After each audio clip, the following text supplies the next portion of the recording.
Skull. Welcome to the DragonShip. I'm Thor.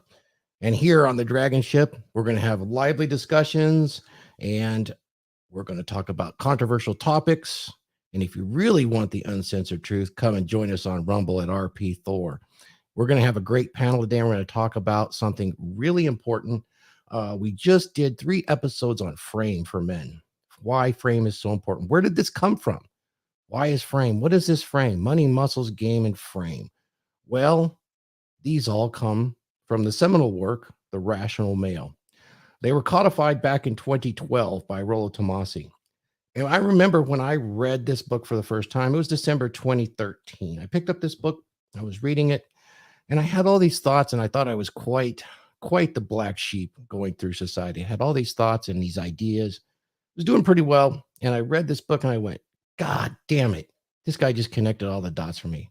I could have never connected them the way this guy put them together, to have that kind of thought and put those 20 years in that he did and put these thoughts together that were really kind of the raw truth, kind of bitter, because we've all been taught the Disney fantasy about life, male-female relationships, and how to behave in society, where he used evolutionary psychology and actual data that was gathered, which wasn't available before. He gathered this data from dating forums, seduction forums, and then from the actual dating websites and applications that were coming out, revealed some truths about human nature that all of psychology had never revealed before.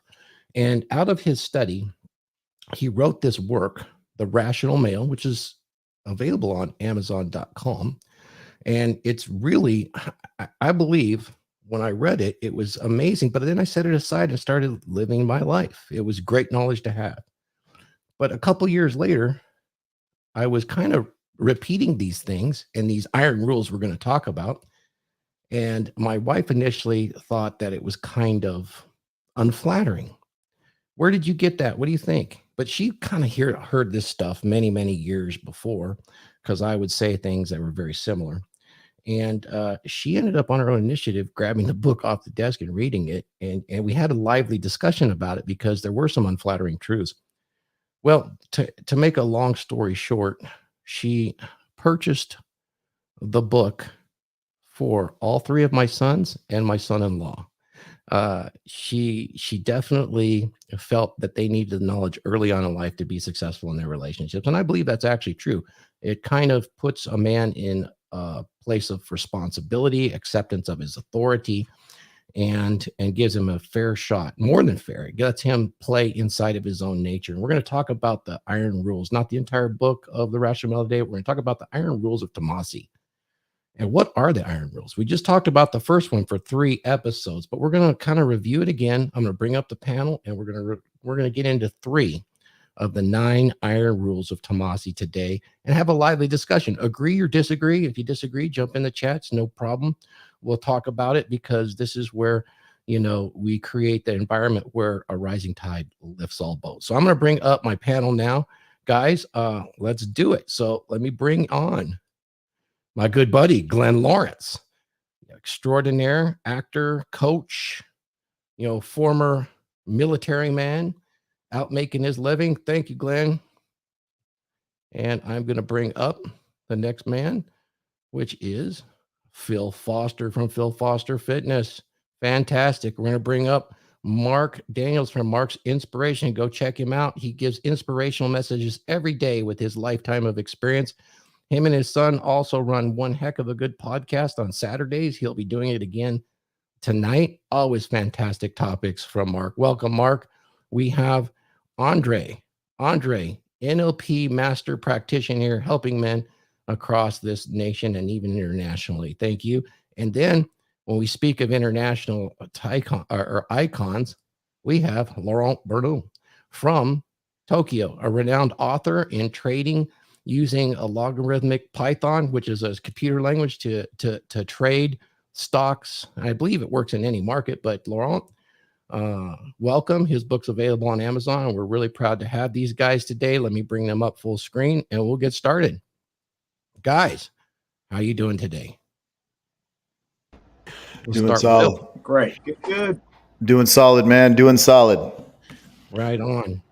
Doing good, man. Can't wait to get into this topic because, man, I've rule number one is a rule that I wrote a movie off of. So I'm looking forward to it.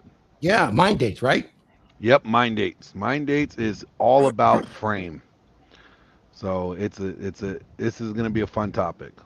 Nice, nice, nice. And Laurent, how you doing over there in Tokyo? I know it's pretty early in the morning. It's probably somewhere around 2:30, 3 o'clock. We appreciate you getting up early to join us on this important topic. Thank you very much. It's 2:10 here in Tokyo in the morning, but I couldn't miss being with those great guys and learning from you gentlemen. Well, we sure appreciated you last week. We talked about frame at work and in business relationships, which is really your forte too, considering all the businesses that you run yourself. And we appreciate you being here. Andre, NLP master practitioner, how you doing? What are you up to these days? Oh man, I'm doing great. Thank you for asking, Thor. Thank you for having me. Thank you to the gentlemen. Welcome. I love frame. This is, I love this. I am jacked about this. I get excited about this when I see a beautiful woman in high heels. Andrea. Nice, nice. Mark Daniels, how's your week been, brother? I mean, you're inspiring people everywhere with Mark's inspiration. Yeah, it's great to be here. Looking forward to the show here and looking forward to having Coach Oriana on tonight on my podcast at 6 p.m. Who you having on your podcast? Coach Oriana. And what's that background? What's their background? She's a dating and relationships coach. I saw her on, I don't know if she was on with Affy, maybe. Affy Kingdom, I think that's where I met her. That's where I first run into her at. Nice. Okay. Sounds fantastic. At what time? Give us that time and place. 6 p.m. Central Standard Time. Nice. Yeah, Very. I want to reiterate what you said about Rollo's book. I read that too about, I don't know, 4 years ago, 3 or 4, and it just confirmed a lot of things, put the dots together. So yeah, it really helped me too. Yeah, it's funny. I don't get that response necessarily from the guys that are under 40, but guys that are over 50, they read the book and it's kind of this, well, yeah, somebody put it here. What the heck? Because they've had so many bumps and ships in their life. And I think Rollo's just 50 or just slightly over. But I mean, for him to be able to put that together in 20 years, I mean, that took a lot of thought and effort. I really did. I've gone back on that thing a couple times because I like to read visually, but I also went back on the audio too. And it's surprising how much is actually crammed into that book. Love him, like him, hate him or not, the brilliance that he's put together there. And there may be some things that are incorrect or wrong, but mostly I don't see that. I see his methodology is very sound, but some of the stuff, when you hear the truth, is quite unflattering, gentlemen. Yeah. We all know that. We've been fed nothing but comforting lies our entire life. In fact, we prefer it. Science shows we prefer comforting lies. This is why we're plugged into the matrix and we live with the slave mind and we do what we do. And that's why a show like the DragonShip, reaches out trying to break that slave mind, tries to create that rising tide that lifts all boats. And there'll be a lot of folks that are moored tight and they'll drown in that tide, but they won't let go of those comforting lies. They don't taste good. We've often heard the bitter taste of the red pill.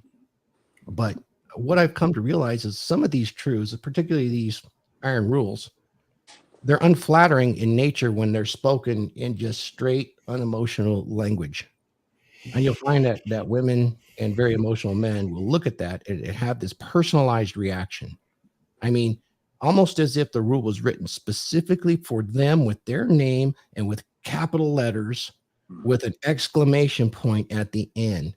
I've seen this happen many, many times. Has anybody ever tried to red pill a woman or red pill somebody close to you and shown this? It is taken, when that pill is taken, it feels to them like you've literally called them out with all caps on your phone in front of the entire group. And then they respond, I think, in a place of confident ignorance, really. And that's unfortunate. Now, yeah, go ahead. It's like when you take the red pill, it's like you could either take it one or two ways. You could take it willingly, and that means you take it orally. Or if you try to red pill somebody, it's like you're giving it to them anally. Yeah. All right. And it does not fit good and it does not feel good. Okay. And I mean, where I stand with Rollo's work. I mean, I just did a debate with an idiot about Rollo's work. And And I've already said that Rollo's work really inspired my life, changed my life. Literally helped me from going down a very dark path. And so I'm very keen on these rules, and I think these rules are very, very good. And people think like the rules, like, oh, I must follow this to the T. I look at them as good guidelines. Well, yeah. A lot of people, when they disagree with something, they start picking apart languages. I mean, it's just like the debate you had, Glenn, where a man was trying to pick apart solipsism when he thought it was a made-up word, but he really didn't even do the research. He personalized it, very much like what I'm going to demonstrate for you guys today. When we get into this first rule, I want to talk about frame and why frame over time is so powerful. When you hold frame and you hold it over time, it becomes a part of your character, your identity. And this is assuming you've done the other parts of the equation, money, muscles, game. When you're holding that frame and you project that frame, you may have stiff resistance, but when you hold it over time and you're calm and you back what you say with evidence, and you're not too bombastic, although sometimes you need to be. But I'm just saying, when you do, the changes in other people around you, when I talk about that rising tide, it is amazing. And I want to share something about holding frame over time. Yeah, call me a fanboy of Rollo. I really don't care. The man put this stuff together, and his work is brilliant. Like him, love him, hate him, doesn't matter. It's brilliant, and it commands the utmost respect. And I want to direct you. We've had this discussion before about Rollo's appearance, his first appearance on Jedediah Bila. If any of you guys have watched that, you realize that it was a strange interview. It was almost combative in a way, which is indicative of how men and women work together and communicate together today. Now, granted, she is a talk show host that was plugged into the giant media matrix machine. However, Rollo held frame over time. I'm sure there was plenty of talk here and there. And there was another big saving grace here as well. They did a second interview 5, 6, 7 weeks later. Completely different interview. And I'm going to play what Jedediah just released a few days ago and what she said about her own opinions that were broadcast from Rollo, which she was so adamantly arguing against, really, and why she did it, and why I have to offer total respect for this woman. I know she probably has a very masculine man in her life, and she probably discussed this and looked at the video. And because when you're in the heat of the moment and you personalize things and you've taken that unflattering part of the red pill, it's hard to see past that because you're in defense mode. And I have to offer some respect here. I'm going to play this video. She did something you almost never see in public from a public figure, particularly a woman, on an issue like this. And it's very admirable. And, she's going to offer some caveats. She has to. It's part of how human female nature works. You have to give. You guys ever hear the story where, you always give a man an out because a man that's lost everything is extremely dangerous? Females have to have a little out too for their own ego protection as well. You'll see her do that, but that's really minor. She really gets her point across, and it's really, really, really interesting. So I'm going to play that. And this is about frame, because the first rule of Tomassi, the Iron Rule of Tomassi, is this. I am going to read it. Okay. I want to get it right. Is frame is everything. Always be aware of the subconscious balance of whose frame in which you are operating. Always control the frame, but resist giving the impression that you are. I encourage everybody to go back and watch that first interview with Jedediah Bila and Rollo. Very important on frame, and then watch the second one and see the difference. And I'm going to go ahead and play this video. I'm going to bring it up, guys, right now. So let's add it to the stream. I feel here we go. Demonized. Let me back it up. Everybody got a good shot. I don't like how that looks. Let's try it this way. Oh, yeah. Yeah, this should be much, much better. Okay, so let's go ahead and watch it. It's a couple minutes, but listen carefully, guys. This is a great thing, and I'm going to offer all the kudos she deserves here. Massive respect, Jedediah. I feel that he's been very much demonized in many ways by media. And I know what that looks like. First of all, I know what that feels like on a smaller scale, but I think that it's a come to Jesus moment for people to say, you know what, take a minute, sit back. When you see this controversial content come out from people, take a minute, sit back, take a deep breath, Now, realize she's talking about what Rollo and her was talking about, and the content is the red pill content, the truth of the matter. But the context of this actual video that I didn't give was her reacting to some of Andrew Tate's information, which a lot of it's very much based in red pill. So here we go.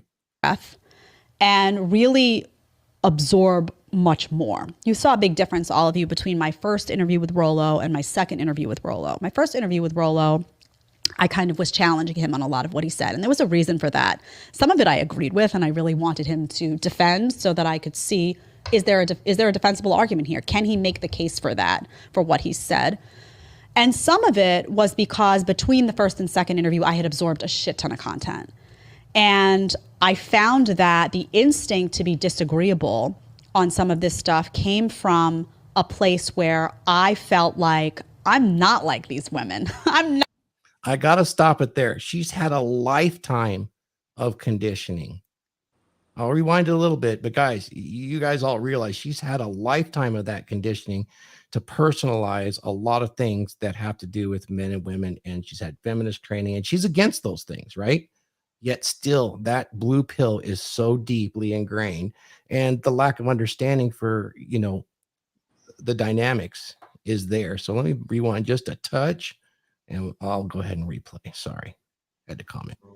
I felt like I'm not like these women. I'm not slutty, and I didn't make these shitty decisions. And hey, you're saying women, you're grouping me in with this shit. No fucking way. I'm the one telling women not to behave that way. It was in some respects an emotional, personal response. And it came from a place of living in politics where I had defended these men, and I felt like, wait a minute, we're on the same page here. I'm not the enemy here. And I was wrong about some of that. So what I want to say to you is just give yourself a second sometimes. Always acknowledge a change of heart, one. Always acknowledge if you grow as a human being and you see more.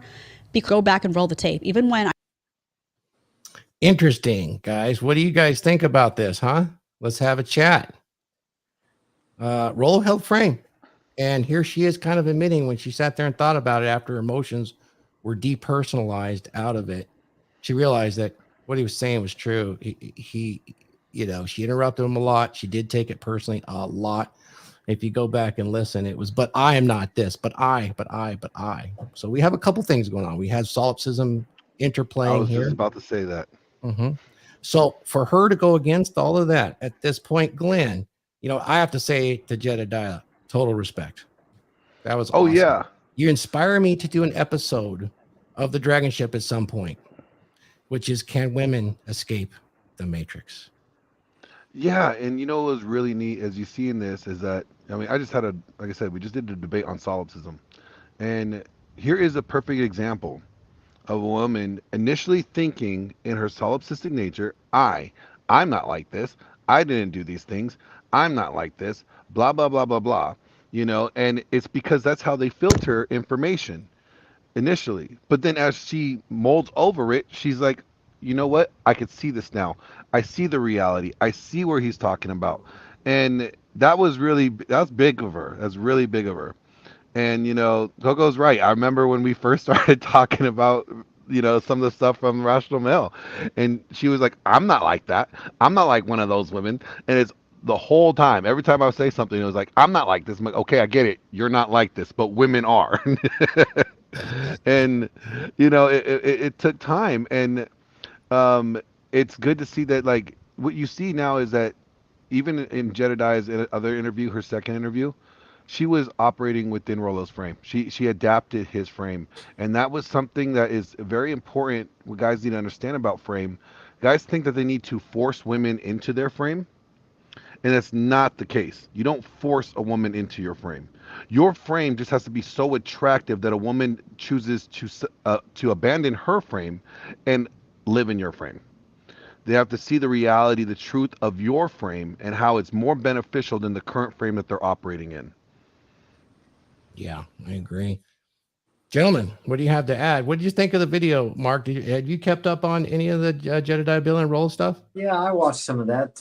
I think it's an admirable trait for anyone, man or woman, to admit they're wrong, especially on a public forum. And for a woman to do it, it's even more admirable because women usually just is always, they always go, well, I did it, but this, but that. And she didn't do that. So she was accountable for what she said, and that she changed her mind and was, so I got to give her credit for that. That's pretty powerful right there. Yeah, I thought that was pretty good too. Anybody else keep up on it? Andre, have you kept up on any of that? Yeah, I saw the first interview, which was really interesting because if you watch it, her body language is, I will just as two things: the psychology and the body language. She was doing this resistance because it was the unconscious response of her going, "Yeah, but I'm not that way," just as Glenn was saying it. And what was cool though, what I love the fact that she actually has come out and said, "I've changed my mind." And Yeah. how many times do we see male or female, whatever the color of the pill that they're doing this Correct. month? Hey, I can be wrong.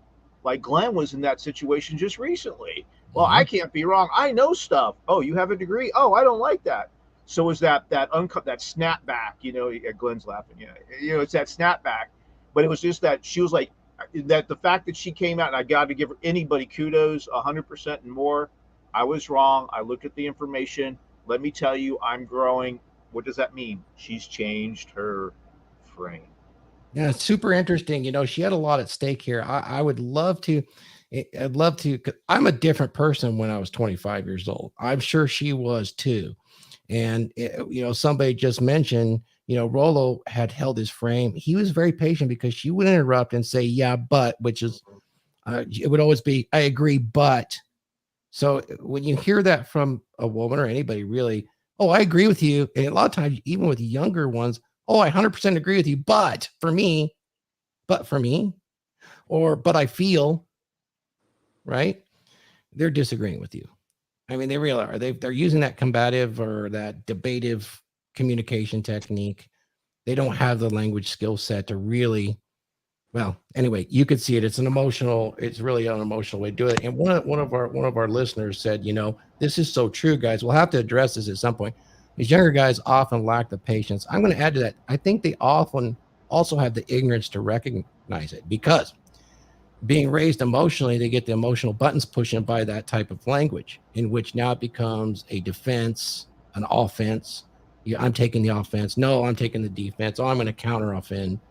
I don't think they even have, part of it's a lack of knowledge as well, which is ignorance in that it's happening to them, and they don't fully understand this back and forth, that's going on. And when you have a relationship with women, you can, less is more, guys. You can start doing the 15, paragraphs of text. If you find yourself in that trap, you've lost frame, gentlemen. And frame is everything. Iron Rule of Tomassi, number 1. Laurence and Phil, do you have anything you guys want to add? I watched the first. I watched interviews with. I think I watched both of them actually. And the first one was. I usually listen to that while working, and the first one was so intolerable that I had to stop halfway through. So the need to be right was too strong. She really needed to be right, and she like. I feel like. Wait. Don't tell me how you feel. Tell me what do you think. And it's a very different response between one and the other when you get them out of their feelings. But I acknowledge her for doing that. Very few people have the courage to do it publicly. Yeah. So respect for that. Absolutely. It in a lot of ways, it's pretty impressive. I watched a lot of videos in the last 2 years, and you rarely see anything like that, particularly around this topic. Phil, what do you got on this one? Need to be right. Need to be right. Yeah, that's exactly right? The need to be right all the time. Okay, well, you can be right. You can just be right somewhere else, because we're going to do it my way, or I don't have time to fuss with you. It's okay. It's fine. I think that the way she came back around, mad respect to her, him being extremely patient like that obviously gave her time for her wheels to really start turning. You see what I mean? And that's why that interview you just shared came back out.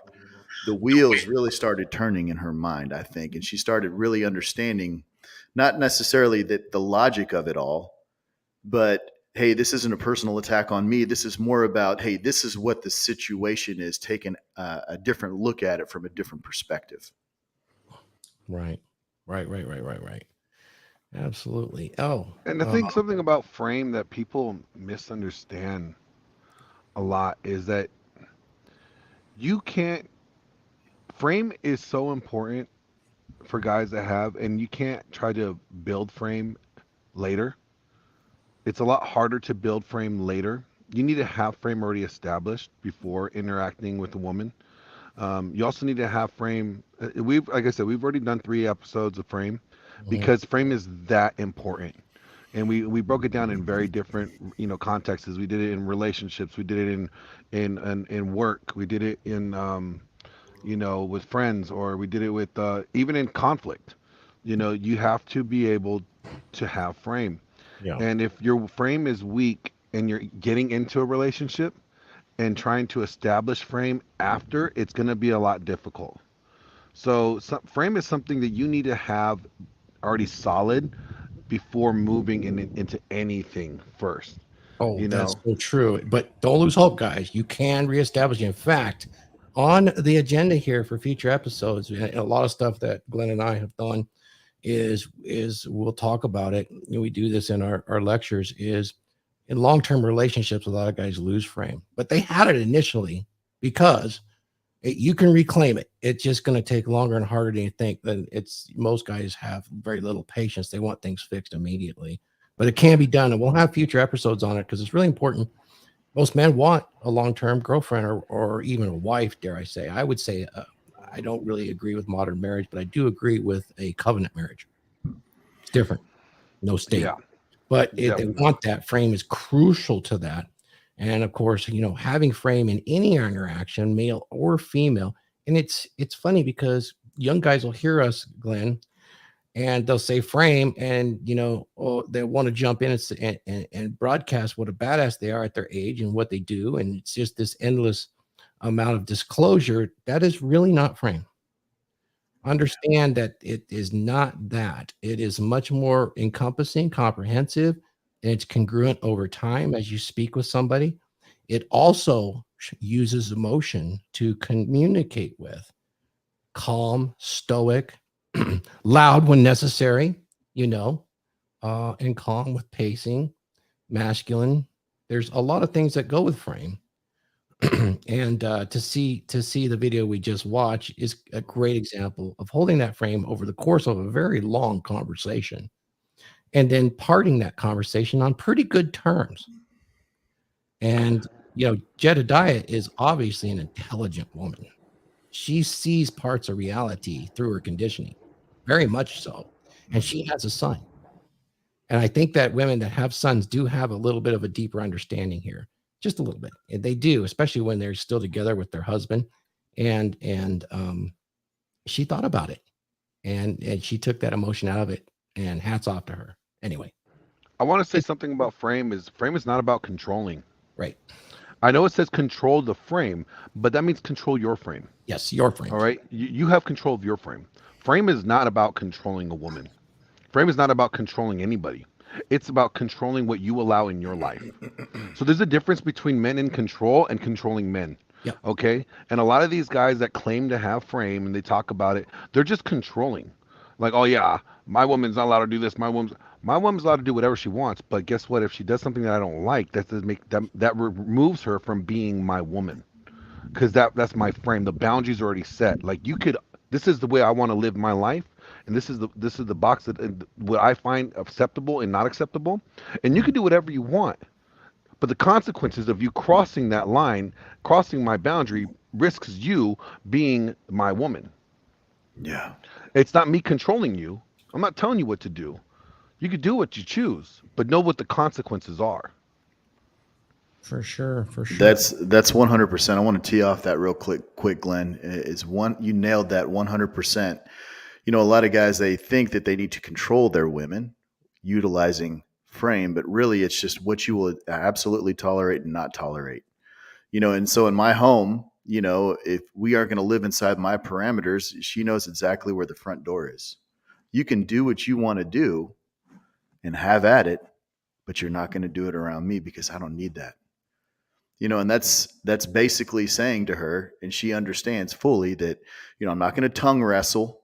you know, and I'm not going to go through the ups and downs of the yo-yo, the roller coaster ride. It's basically, this is how we live our life. This is how I live my life. If you choose to live your life with me, perfect. You're welcome to go along for the ride. If not, there's the front door. I'm not gonna tongue wrestle with you. I'm not gonna argue or litigate my points or what I need done. It's pure and simple, you know. And a lot of guys get that messed up. They go, "What's that? What? I guess we'll just say, what does Rollo call it?" He goes, "Red pill Rambo." Is that what he calls it? If they go Rambo mode or something going Rambo. Yeah. Going Rambo. They get fucking crazy. You know, it's Well, funny. Ryan Stone was bring talking this about up. that this morning. Check this out. Coco with the brilliance here, and I want to talk on this too, and I want to get Phil's take on this because I know he knows. Yeah. Toxic women will take that as a manipulation, but it's not a manipulation. It's a self-respect, respect for the frame that they want to live in and the lifestyle that they want to have with their partner. So what I want to say about that is, you know, you having frame is not offering ultimatums all the time, because when you have frame and you have the congruency, you've done the work. What you're offering, like she says, is a lifestyle. It's like growing a garden in the desert. You have to get a plot of land. You have to amend the soil. That's you. You have to do those things. You have to fence it and protect it from the predators and the insects and the birds. You must do all of those things. Then you must take the care to furrow the rows. These are the boundaries. These are expectations, right? You got to make sure that water flows, so that water can be considered energy too. You need to make sure the right energies are there, the right opportunities, the lifestyle. It's all about that as well. Remember, boredom is a killer, so you want to avoid that. You're going to plant a variety of things that are interesting. They'll start to grow. And when they grow, there's certain branches you have to nip. You have to nip it in the bud. Oh, where did that come from, right? So you've heard that saying before. So you're going to have to do the pruning, and then you'll start to have fruit at various times and different types of fruit. This is all how relationships work. And then parts of the garden start to die. This is natural, or they will go dormant. That's fine. You're going to have to take that. You're going to have to retill the soil and plant something anew. And then you can keep this little garden alive in this vast desert that's out there. And guess what? Those plants want to be there, you know, because if they're not inside that little plot, they're going to wither on the outside. But, you know, so that's just kind of my analogy. But I know that, Phil, you are not drawing ultimatums all the time. That's long gone. You have created the space that she wants to live in. Oh, yeah. And that space, I mean, if I went around announcing my ultimatums constantly, she'd want to give me the big fat finger and walk away. I have enough finesse and respect that I don't have to do that. My actions speak far louder than the words I use because of the emotional impact behind it. Mm-hmm. It's not a manipulation. If you're doing all of that up front and you're entering into a relationship, look, what you do is you make that plot of land. That's not a big deal for her. And then you make it attractive. Then she wants to come into it. Once you do that, you start making those furrows, right? Yeah. And you start building these things up. At any point in there is like, I don't like that. That's the point. Well, okay. So you don't like furrows. Let's do a square foot garden.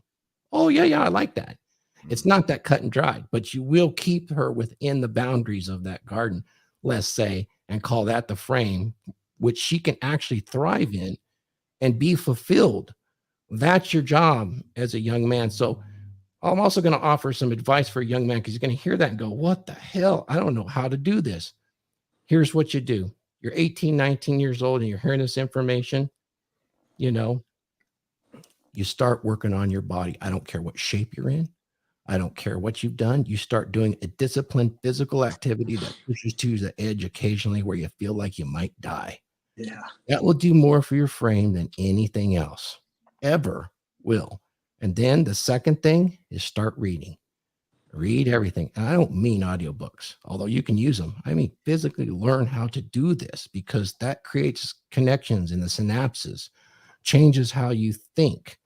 And when you're a thinker, you can outthink these situations. I love Andrew Tate because he is a chess master, essentially, or close to it. He is thinking about the consequences of his actions.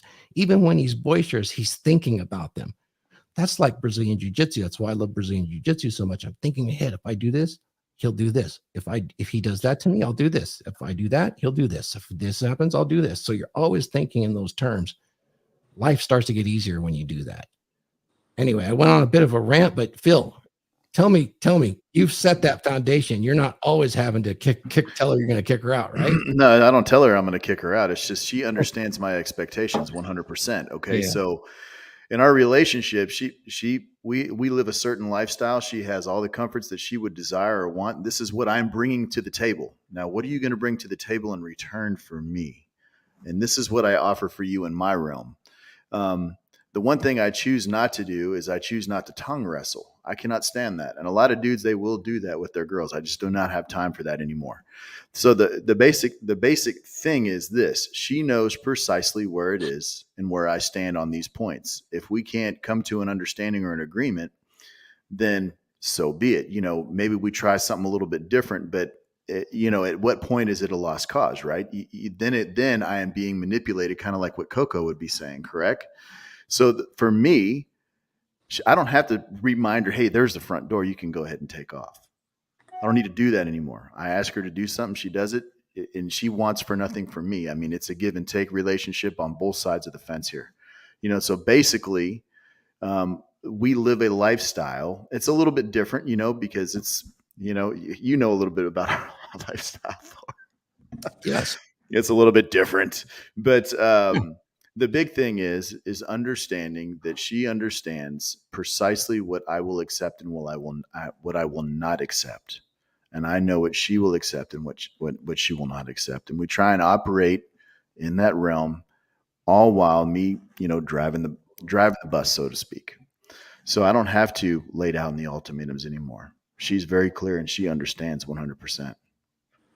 Now, there's been times in our relationship where I've slipped and I've let the frame go, but I've won that shit back. And you can do it. It does take work, like Glenn was saying earlier in the stream. It's not for the faint of heart. And you slip, which it happens. I don't give a shit who you are, what you say. I don't care how badass of a dude you are. You can slip. It happens. We get off our game, but you can win it back. The big thing is being consistent and constant in what you want and your ideals first and foremost. And if she's 100% supportive and on your mission, man, you're winning that game. There is no more going round and round and round and round. You are the frame. You are it. I want to add one more. Let me add a little spot to the end of that real quick. Do that. And I have a question for you, Glenn, after that. Okay. When you have a good partner and they're bought into your frame, right? And you slip up, they're going to hold you accountable to the frame that you sold them, to the frame that you promised them. And that's when you know you got a good one, because they're going to like, hey, wait a minute. You said we're doing this. This is the way we're going. You're going left field now. What's going on here? And they're going to bring you back because, again, they are sold. They're bought. They gave up. They sacrificed their frame for the frame that you presented them. And there's going to be a little bit of accountability there. And that's not them necessarily, trying to be combative or trying to control your frame. They're just literally trying to hold you accountable to the frame that they fell for, that they wanted with you, that you offered them. And that's a good thing. That's a real good thing to have. And guys need to realize that it's not necessarily them, shit testing you. It's them holding you accountable to what you already established. Good point. Yes, I concur. Glenn, on frame is everything, but it's much more than just your relationship, but it's everything. Have you noticed, as you've acquired more and more frame in your life and your identity has somewhat changed with this knowledge, you're in a spot where you are judged rapidly on your ability to have frame in any situation as an actor? Has it improved your ability in your interviews and all of that sort of thing? Is there any lessons we can glean from that? Because you get to practice more than anybody, probably. Yeah, like I get certain roles I'll come across and I'm just like, I can't do this just because I don't do it for the check. I don't do it for the money. I do it for the art. I love what I do. So it's like, I mean, I've had roles where like they're like, "Hey, we have this gay scene in a jail cell. We want," I'm like, "I'm not doing that job." I'm like, really? I'm like, no, I'm not. And it was it was for a rapper named Little Nas X, and he actually ended up doing the video. And I had guys from that I knew that were on that video, and I'm just like, and they got paid decent money, but like they hate it the fact that they did it now Yeah. because they sacrificed their frame for the dollar, and it's like yeah, I'm just not gonna do it. Like your frame has to be so tight in the sense of like, hey, it's your worldview. Frame is not just like how you're going to operate your life. It's your worldview. What are you willing to accept? What are you willing not to accept? And what are you willing to what are you going to sell yourself for? If you're gonna sell yourself for a couple $1,000s, but look like you just got took it in the butt, in a music video, that's what you're gonna be known as, the guy that took it in the butt in the music video. Yeah. You know, and it's like, is that what you want to be known as? Like, does Phil want to be known as the guy that took it in the butt in the music video? I don't think Phil Whoa, does. whoa. You feel what to say about that?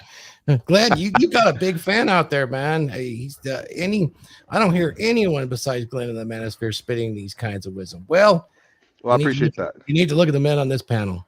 Hell They yeah, these guys are here all approaching spit the same frame. but you're in for a treat, especially on the Dragon Ship, because this is what we intend on doing. And you mentioned earlier, ERP, Brendan, is some clips. We have a plan. We're going to get these sound bites out. I'm working with Glenn now on it and Huds, and we're going to do something a little different. It's coming. Be patient. The Dragon Ship and the knowledge that these men impart will be broadcast, and I have a feeling it's going to go far and wide. Just be patient, and this is going to happen.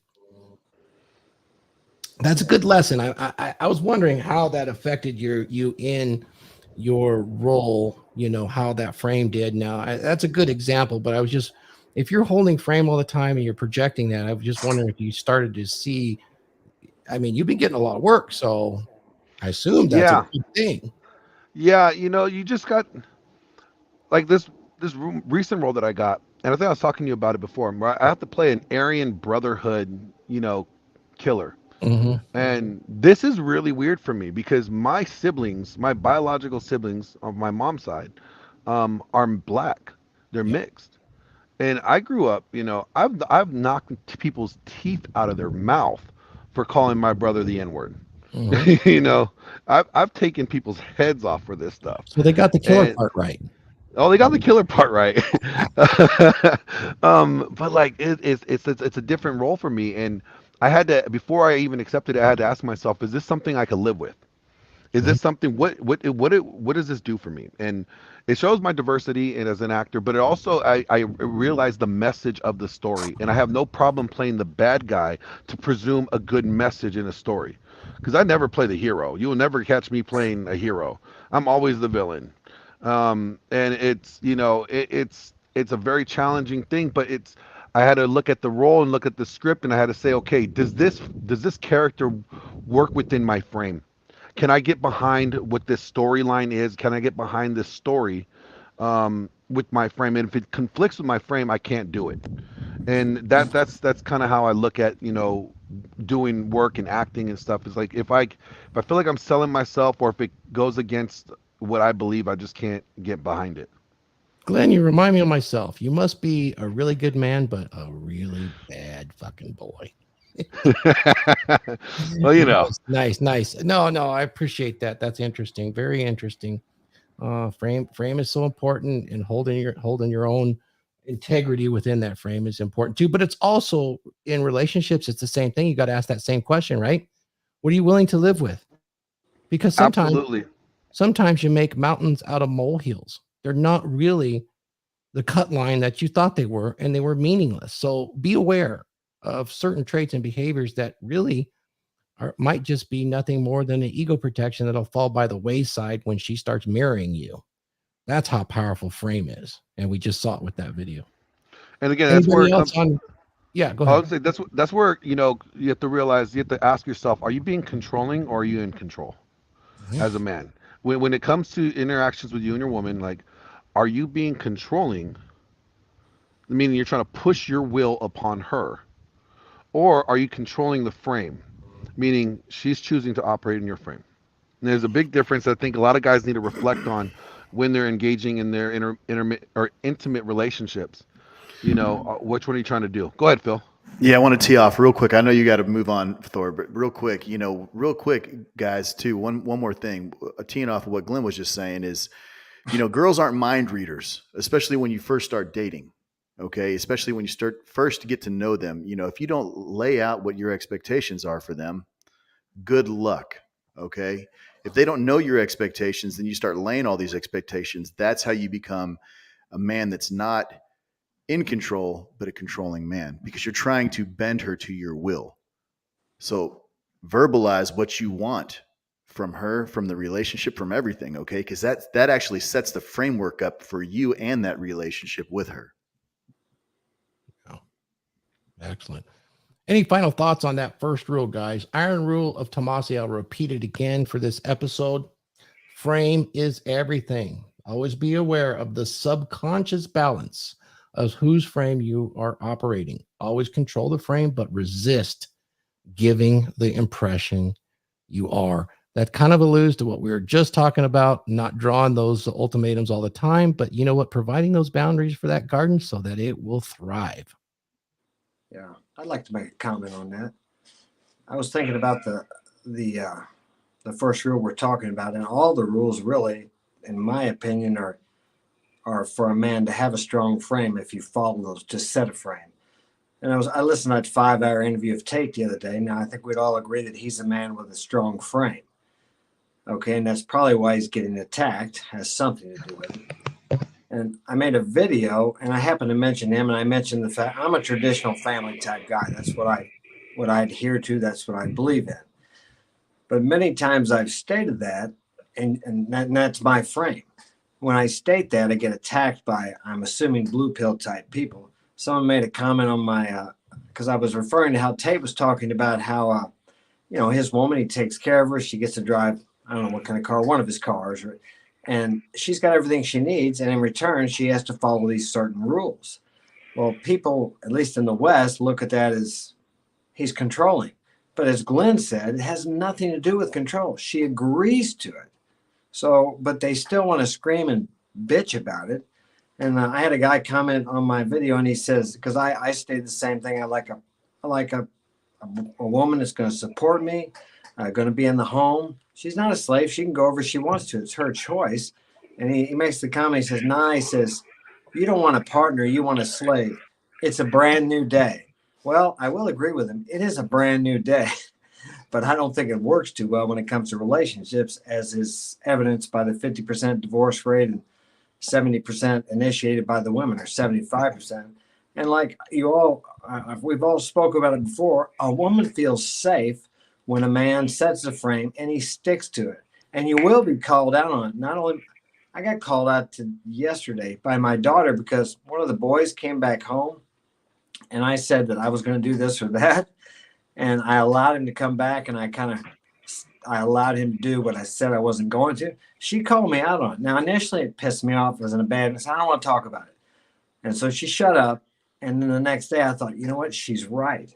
So I had to make a decision to take some action because I did not do what I said I was getting for the good of the family. Yeah, so I'm glad you said that, Glenn, because it's like, I feel like then she's learning correctly from me, because she did call me out. I'm the leader. I didn't do what I said I was going to do. So it's so important to hold frame. And if you have a good woman, she will support you in holding that frame. If you're open enough to realize that she's not attacking you, she's just calling you out and bringing to your attention, hey, you said this, you were going to do this, you're not doing it. So Excellent. That's a very good point. Guys, I think Laurent had something else. Laurent, didn't you have something to say? Yeah. Glenn said that he will never be caught being played a good guy. I hope to live long enough for you to show up in an iteration of The Little Mermaid. That's good.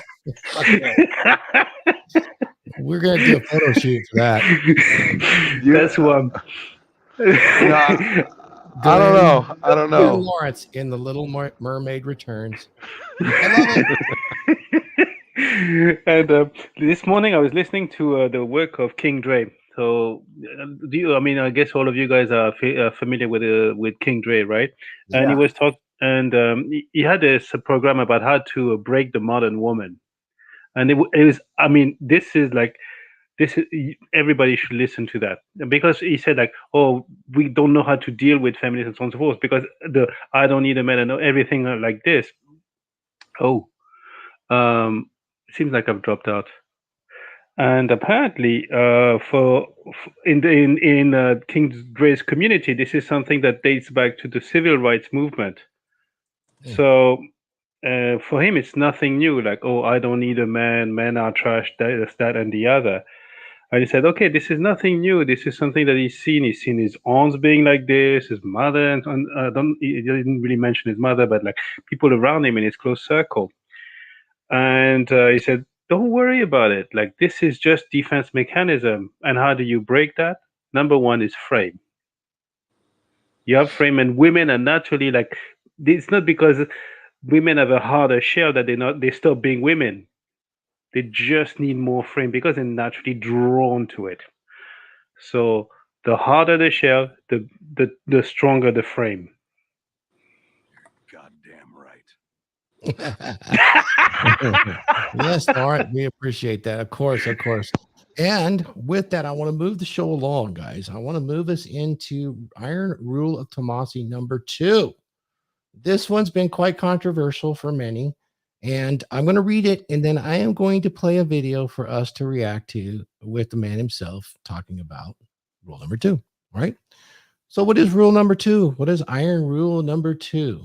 Men, never, under pain of death, honestly or dishonestly, reveal the number of women you've slept with or explain in any detail of your sexual experiences with your current lover.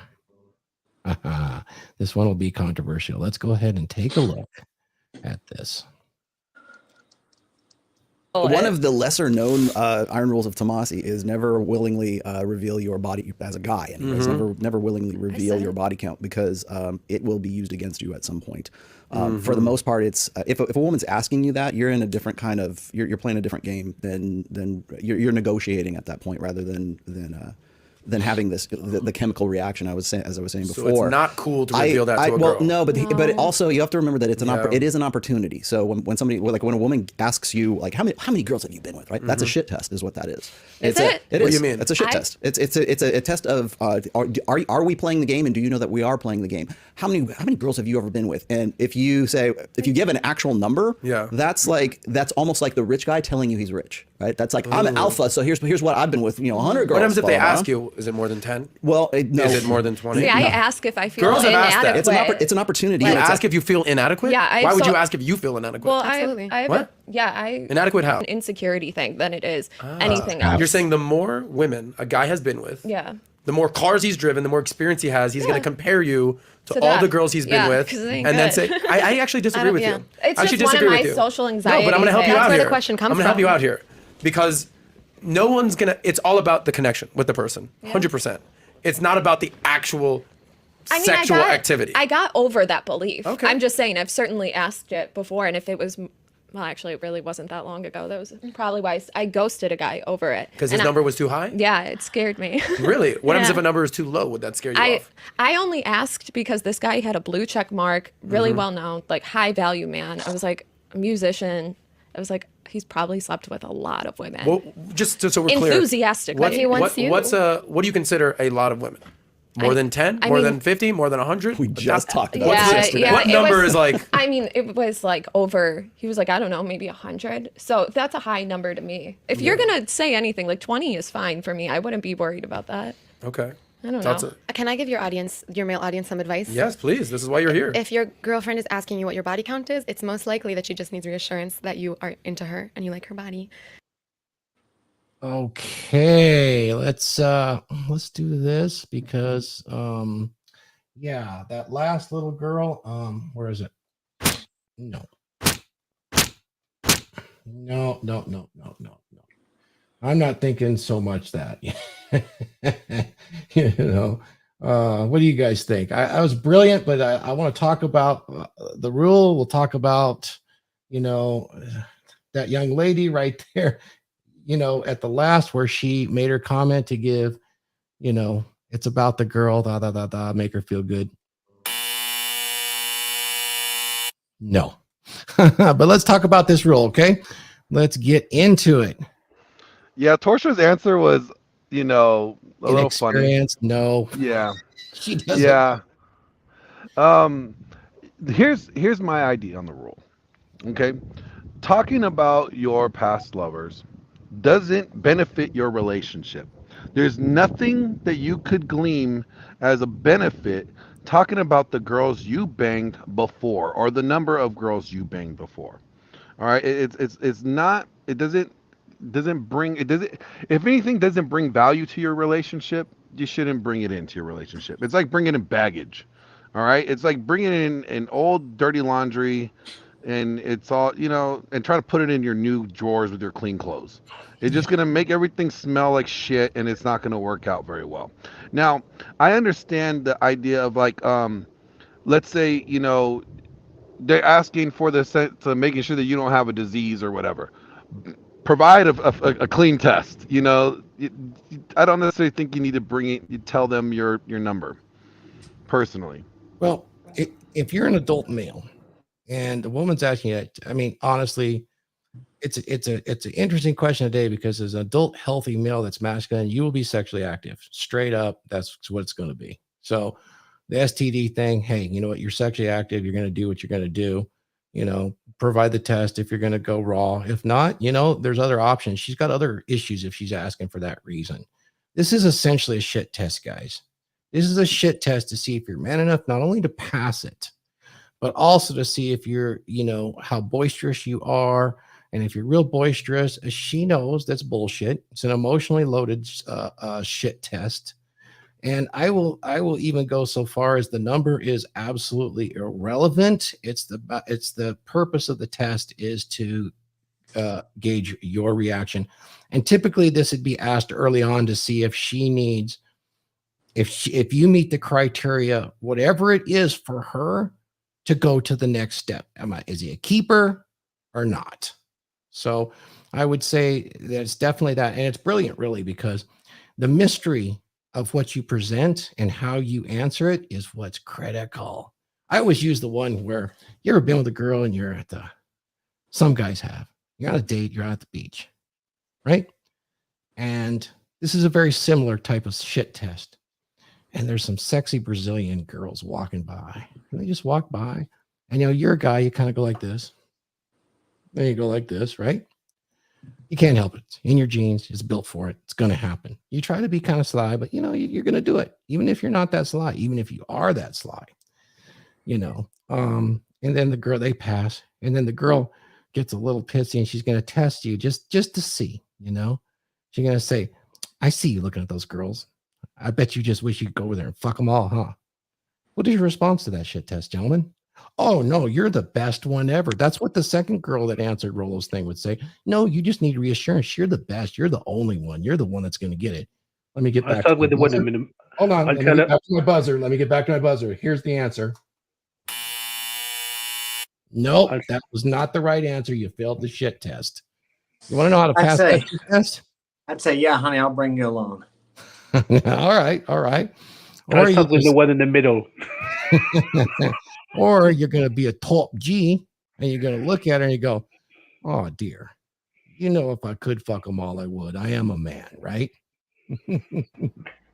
It's on the menu. I have to read it and look at it. And I might even have to taste each and every portion.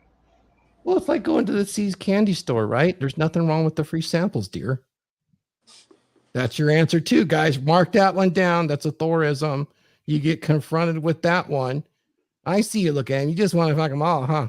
Look, it's like being at KFC's candy store. You get all the free samples you want. I'm not buying the store, but I'm going to get the free samples. My dad told me this one time. He goes, you know what? There's a lot of women in the world that I want to fuck, but there's only one woman I want to love. Yeah, but in that case, it's not the answer. That's the answer. No, it's not the answer. But it kind of falls into that what you were saying with the C's candy store. It's like, look, you're not going to buy the whole store. There's a lot of samples you want to try, But well, you're using amused mastery to make it absolutely ridiculous. Rolo does it in an interesting fashion. You know, he has a really good one for guys that want to know what's your body count today. Like 11 by noon. Yeah. Simple, right? So what is it telling her in that shit test? You're asking a ridiculous question. Now shut up. You're in my frame. Shut up. I mean, you're doing it without saying that, right? And she's gonna go, oh, come on, I want to know. And you said, well, you're just gonna have to find out. Huh? Boom. Fire game, guys. Let me see the fire signs in the chat. Come on. This is how you do it. That's how you pass shit tests. I mean, if you're not that confident in your language, and ignoring would be good, but if you give her any number, and you get more serious, when you get into that combative mode that everybody does occasionally in debate, it'll be used against you, one way or the other. It's either going to be, oh, you're a male slut, you're a mangina running around out there, and you always had it in for me just to make another slot, make me another slot. No way. Or she's going to tell her girlfriends, hey, he's just a little dick. He he's only ever been with 4 women. For Christ's sake, that's why he can't satisfy me. She builds her own ladder to escape your relationship. This is really probably more important than you might put your thoughts into. Now, that being said, as you're building the relationship, that mystery part that I mentioned, this can be used to your advantage in other scenarios. Don't confuse it with the fact when you have a woman highly aroused that's in a relationship with you and you might want to play with her. In that case, you can hint and you can just draw that reel in and get that level of arousal extremely high and use it to your advantage. But you're not going to disclose numbers or details. That's for her mind to calculate. That's the game. At least that's my understanding of the game. What do you guys say? No, I think that's right. I want to hit the point about when guys ask girls their body count.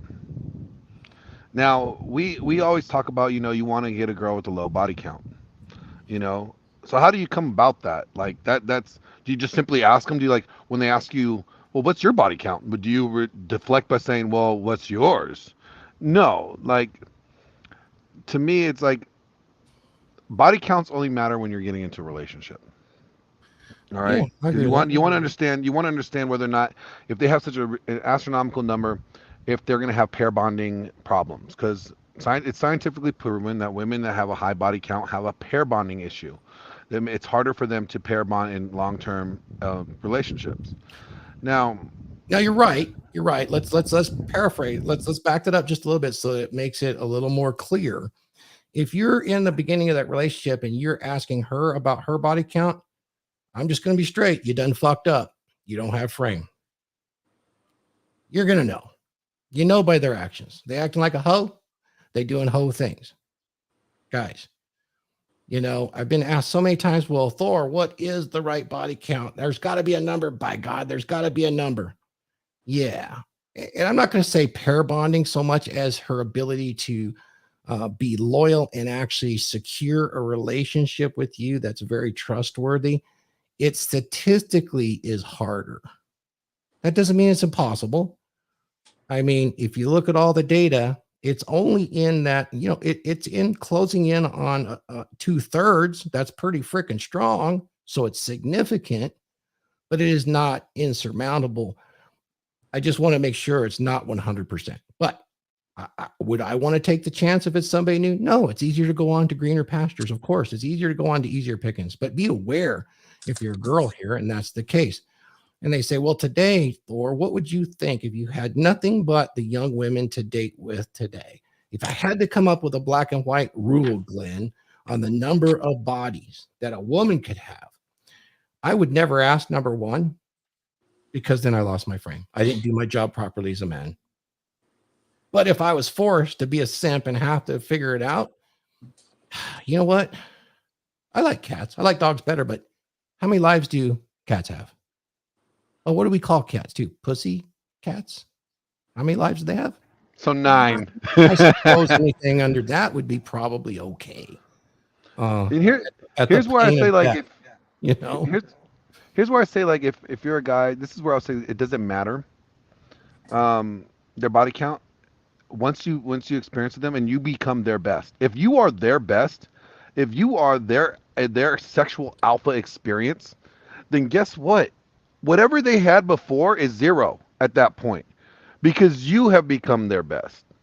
So at that point, it zeroes out whatever the number they had before when you are their number one. When you have taken them to peaks and given them experiences that they have never experienced sexually before, then you become it. Her zero goes back. Her number goes back to one, which is you. So what you're saying is, if you're the top G, she can never go back. You ruined her for life. You turned her out. Yep. I like it. When you're the top G, you're number one. look at Pepsistoma here. Excellent comment. One of the guys I know exchanged a body count with a girl he was with. The girl's 7 to 9 years younger, but had triple the body count. Guys, no surprise there. Once that bell's rung, you can't unring it. Why would you ask that shit? And then what guys tend to do is, like, then they start mentally, fucking with themselves, like, oh, am I better than the last guy? Like, they, like, once you know her number, then you're going to start comparing yourself to people you don't even know.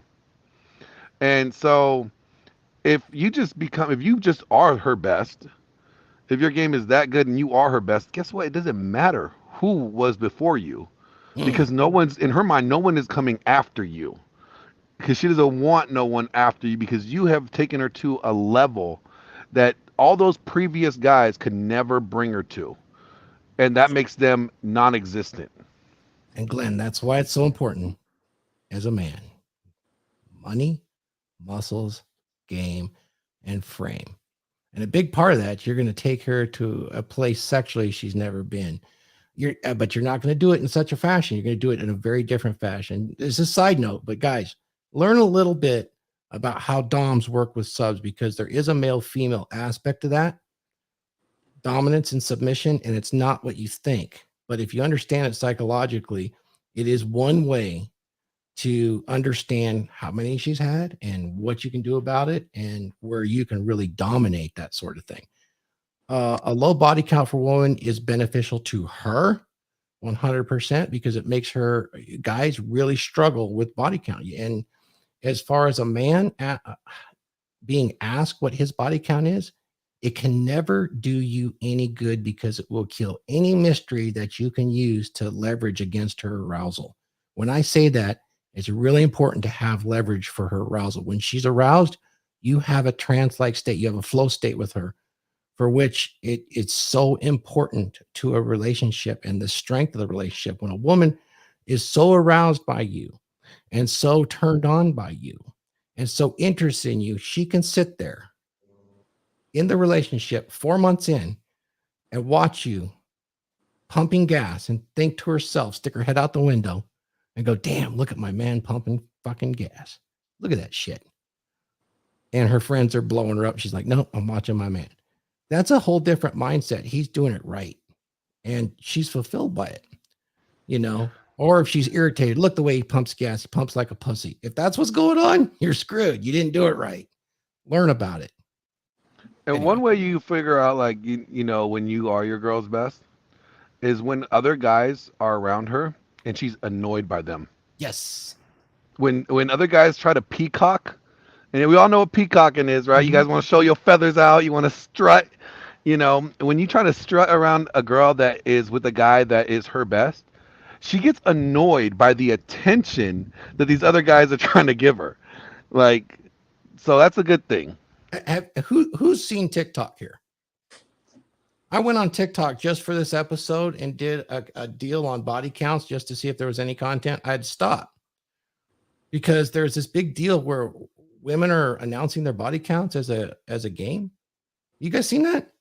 No, on TikTok? I have. Oh, no, you don't want it. You don't want it. It's nasty, and they're proud of it because they're doing exactly opposite of what they need to do. Because sometimes, people with that kind of emotional slant do the opposite. They turn the things around, say, I'm proud, because they know deep down that it's not really, it does harm them in some ways as far as psychologically. I'm not going to go so far as to say that it harms everybody.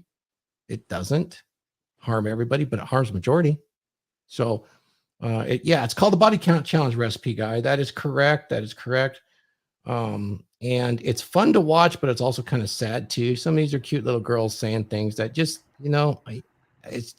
she's ruining her chances with a guy ever dreams, really, because his wants, his desires, his boundaries are going to be difficult. And that's something that shouldn't be revealed. And now it lives forever. He could overcome that. If you're a girl and you're watching this, he could overcome it because that mystery is something he could live with. But the hard, cold facts is probably something he will always have an issue with. Now, there'll be guys that say they don't. Okay, that's great. But he's not the guy that they want. He's not the guy that they want. Thor, I think this is a good point where you talk, like, if we could segue into body counts real quick. Yeah.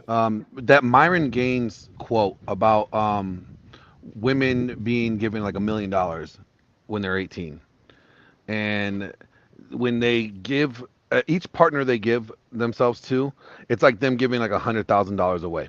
Right. So if a woman ends up having like 20, partners, and each one is a value of $100,000, how much money does she have left when she comes to you? What's her value when she comes to you? Right. It's going to be minimal. Now, a guy has to create his value over time. Men are not inherently given value. Men have to create value. So that's why it's different for men as it is for women, Oh, brilliant point. Brilliant point, because you're exactly right. When a woman's asking the body count, she's equating it to herself in some ways too. And it's so different. Don't answer the question, because for a man to reveal it, it not only can it be used against you, it is exponentially harder for a man to acquire sex than a woman to do so. Exponentially. And there's more women on the planet than men. We have the studies that say 1/3 of men are sexless. So there you go. You made the point. Yeah, Mark. I was going to say, I've never been asked, nor have I asked. But I've been with girls that have never been with anybody. I've had several of those, and I've had girls that have been with a lot of men.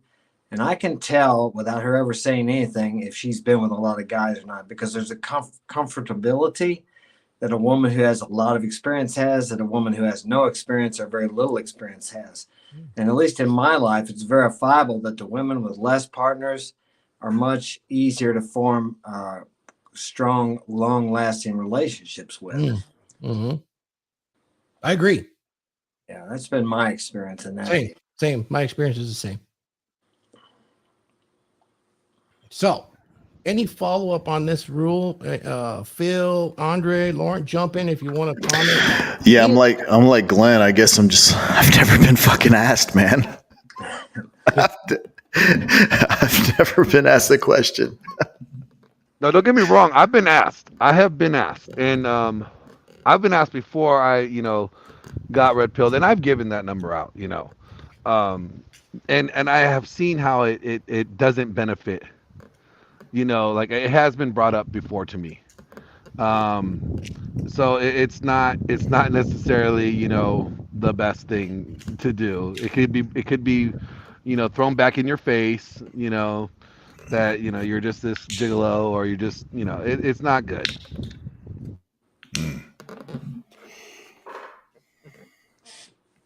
Andre, got any comments on this one? Yeah, so going with, because what's interesting is I'm listening to this, I'm also listening to all the frames that you guys are, your experiences, and also the metaphors to teach and help the guys and the gals listening to this, and it's 100%.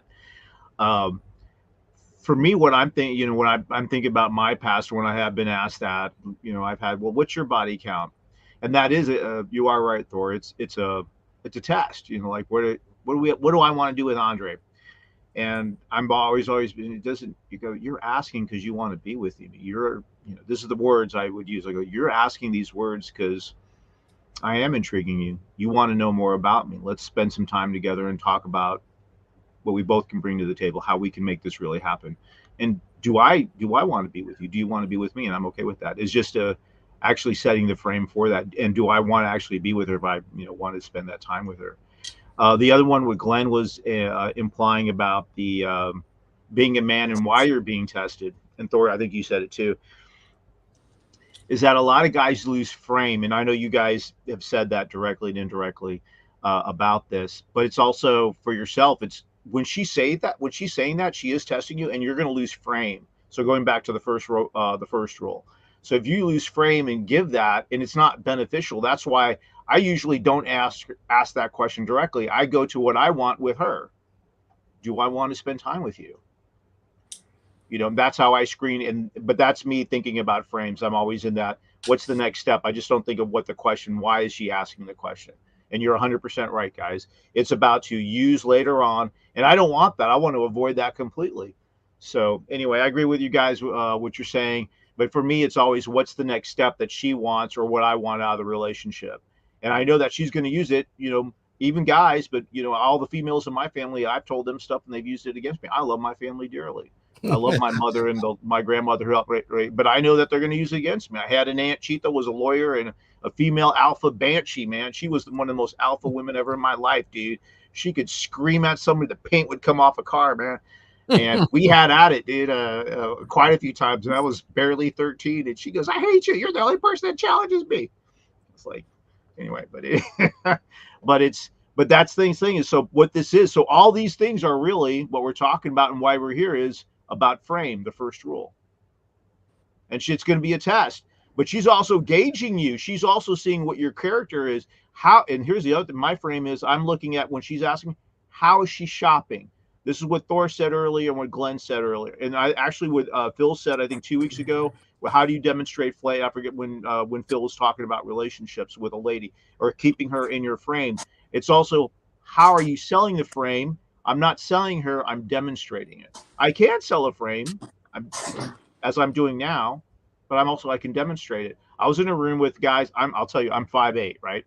I was in a room with guys that one guy was a millionaire, one guy not a millionaire, a billionaire. I live in Houston, Texas, petrochem business. Lots of billionaires around here and lots of hundreds and hundreds of millionaires. I was the poorest dude in the room. And probably I was the second shortest dude. There's about 100 guys and about 200 women in there. Guess who took home the hottest girl there? I didn't have an AMG Mercedes. I didn't have the latest Porsche, blah, blah, blah. And guess what? All the guys were taller than me, and I had the least amount. I don't think that year I made $30,000. And I took the hottest chick home. Why? Because as Laurence said earlier, or before the, I love words. And my frame is, I know how to touch a woman's soul. I have one of the 3 6s, or actually I have 2 of the 3 6s. But I can move her soul. I can't impale her, if you know what I'm saying. But I can move her soul where she wants more. Yeah, laugh, Glenn. She wants more and more of me, as Thor talked about. What am I planting in the garden? No pun. She wants me more and more and more because I make her feel exquisite. And these guys that are worth hundreds of millions of dollars, and all the athletes and pro athletes that live in Houston, they just want more of Andre. Anyway, there we go. So are you saying plant more zucchini in the garden? Well, yeah, you got it. That has to work, baby. Yeah. Right. He's like eggplants and squash and eggplant parmesan, baby. Okay, guys, I am going to move us into the next section, if that's okay. Everybody had their say on that. I do agree with the rule. It doesn't really benefit you anyway. As you get further and further into a relationship and you start to get older, even old guys that are still out there dating, it's just not the question you're going to entertain. It's kind of a shit test question. So it's just one of those things a gentleman does not say. Gentleman does not kiss and tell. It's that simple, right? So here, let's go ahead and get to our next one. Iron Rule 3. Any woman who makes you wait for sex, or by her actions implies she is making you wait for sex, the sex is never worth the wait. If your girlfriend wants to f you, she will find a way to f you, not make you wait until your birthday. If you are single and haven't had sex by the 5th date, then pack your bags and move on. That is rule number 3. Any woman who makes you wait for sex, or by her actions implies she's making you wait for sex, is never worth the wait. Now, with that, we're going to do a reaction video. This will be the last reaction video. This is not Rolo. This is not anybody from the manosphere at all talking about waiting for sex. This is normal people on a dating talk show. I found this one extremely fascinating. I want to play this one and then kind of get into it with the guys on the whys, what, wherefores, and how to's. Sound good? Let's get at it. Yeah. Here we go. Hello. So I'm currently single, and the last guy that I dated, after a few weeks of dating, he invited me to go on this really exotic vacation that he paid for. Okay. But up until this point, we hadn't had sex yet. I like to wait a little bit, Yes, you should. wait for the chemistry and all that. So we went on this exotic vacation. It was amazing. Chemistry was there. Obviously, we ended up having sex. And then when we got back from this trip, things just kind of started to fizzle out. So my question is, how long are we supposed to wait? I feel like if we do wait, you can get burned, and you're investing a lot of time and emotions into it, and you get hurt. But if you... So your question is, when you're dating someone, how long should you wait before you have sex? Exactly. Huh, fella? I don't know. I feel like it's better to find out sooner than later. I think you got your answer. But I've been hit with a 3-date rule before, and I think guys should respect it. Like if you wanna wait it out, like that's totally cool. But man, I don't know. I feel like if we're trying to do this thing, like let's figure it out now. Oh, really? Yeah. See, I'm different. I like building the anticipation a little bit. It makes it building up that tension a little bit. And plus, if he's being a little bit impatient in that department, if he's prioritizing the sex over the relationship, then I don't think he's the guy for you. You had a good time. Yeah. You just went with your gut feeling. Of course. Right? And I don't like putting numbers on things. It's not like, 3 months, 6 days, 6 months. Like, no, you felt it. You did it. You're a grown woman. And now it's just up to you guys to try to build the relationship around, because you can't go back on it. No. You already gave it up, so, All right, let me hear. All right. So that's pretty interesting. We'll have a talk about it, and then I'm going to give you some knowledge about how Icelandic tradition is done in dating. But here's the thing. Let me just add your first reaction to the video. If you had to, I want to do a few things here. I want you to, let's have some fun. Rate the girl on a scale of 1 to 10 sexual market value. Second, I want you to tell me the level of simpiness from those guys on the panel. A 1 to 10, 10 being the most simpy and a 1 being alpha, all right? Out of those 3. So let's have some fun. Who's going to be up first? Let's just do Phil. Phil, what do you think, man? First off, man, the dude won the simp award, man. 10. There is no scale for that. I mean, pay for an exotic vacation for a piece of ass? No. First off. And her value to me, man, I would say no more than a 5. She's pretty average, man. There's nothing special about her. She's got that Grady voice. I think that he took her for a test drive on the vacation that he spent all that money on, and she wasn't all what she was cracked up to be, and that's why it fizzled out. Point blank, dude, that dude simped and got played. And what about the guys on the panel? If you had to rate them 1 to 10, So pretty boy on the left, he's pretty much got that aesthetic down. The guy in the middle, he's a freaking complete dork. And then the guy on the right, he's a player. All right. Fair enough. Glenn, you're next up, man. This one kind of got you animated because you enjoyed it. What'd you think of the video find there? I mean, that's nothing to do with the manosphere, but it illustrates this rule really well. Yeah. Well, okay, I can do an order. You asked for the girl. I'll go with Phil. She's about a 5. She's average. There was nothing, really special about her. I mean, the fact that she's in decent shape is probably, I would give her a 5.5 because most Americans are fat and overweight. So, I mean, the fact that she's in decent shape, I'd give her about 5.5. But the guys on the panel, the guy on the left, he was trying to be kind of covert with what he was trying to say. Like, he was just like, he's like, yeah, I've had this rule before, and, I respect it, blah, blah, blah. I get it, but he's just like, nah, it's DTF. He's just trying to DTF. He's trying to be a nice way to DTF. The guy in the middle, he is King Simp a boy, like, he's just simping the whole way. 3 months, 6 months, it take a year and a half. It doesn't matter to me. Like that's pretty simpish. And the brother on the right, oh yeah, he already knows. He slings that thing around like no problem. He's like, yeah, this is not happening with me, but it's cool. You already did it. Let's handle business. Let's move forward.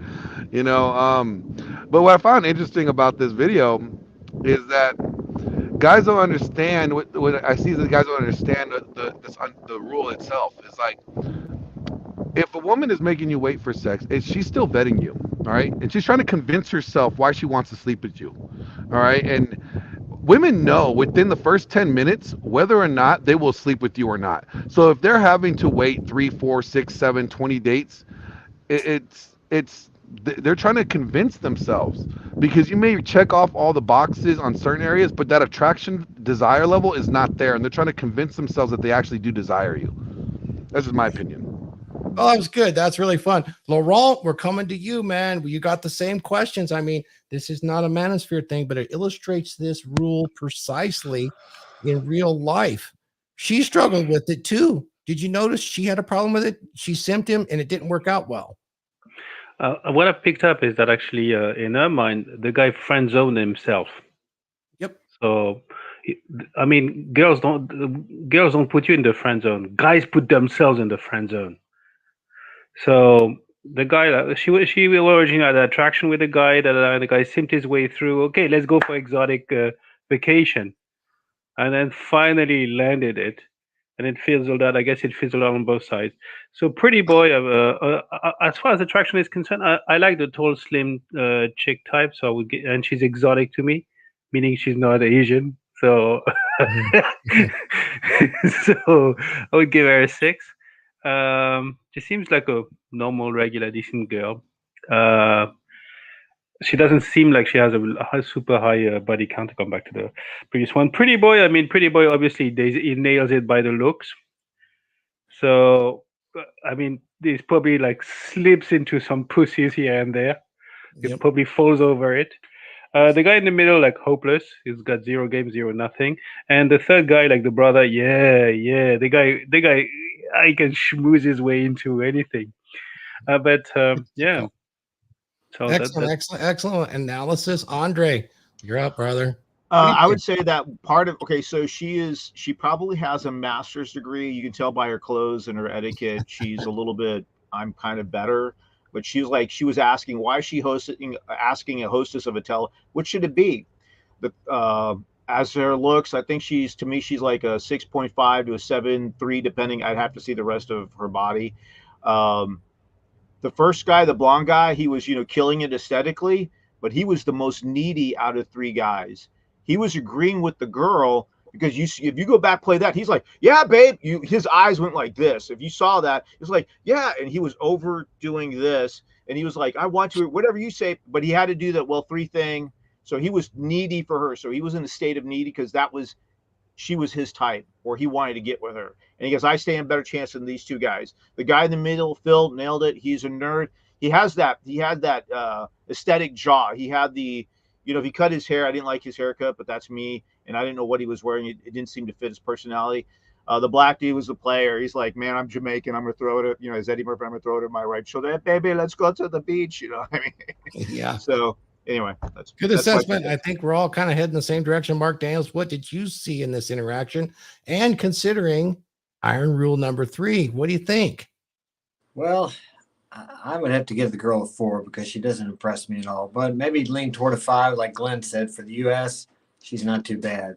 But when you go out of the country and you meet some of the beautiful women out there that really take care of themselves and work out, of course, Glenn's out in California and you guys are. There's a lot of good-looking women out there, I've heard. But in the Midwest, it's quite different. So to me, it seemed like she was actually feeling like she got ghosted to a certain, like he got what he wanted. And then she's like, what, he doesn't want me anymore? That was kind of the impression I got. As far as the 3 guys, the first 2 guys were like normal, fairly attractive Americans, I suppose, that maybe didn't have much game or had a little bit. The last guy, the black guy, he knew what was going on. I felt like he knew what was up. And he knows what, has got a good game. He's got a good handle on things and how life is. So that's kind of what my perception of it was. And as far as the waiting, to me, if a girl sleeps with me on the first date, I first got to wonder, is it, has she been with a lot of guys? It makes you wonder about that. But I come from a different time when girls actually did make you wait. And the ones that made you wait, they don't make you wait no 3 to 6 months. But if you're with a girl that's only been with 1 or 2 guys or a virgin, she's not going to give that stuff up because she values herself as she should. And if she's going to give it up, she wants to make sure she's giving it up to somebody who's worth her actually transmitting her value or giving her value up for you. But nowadays, I know things are quite different. But all the girls that I respected and stayed with for quite some time, and some of them I never did have sex with, I remember this one girl that babysat when I was in my teens.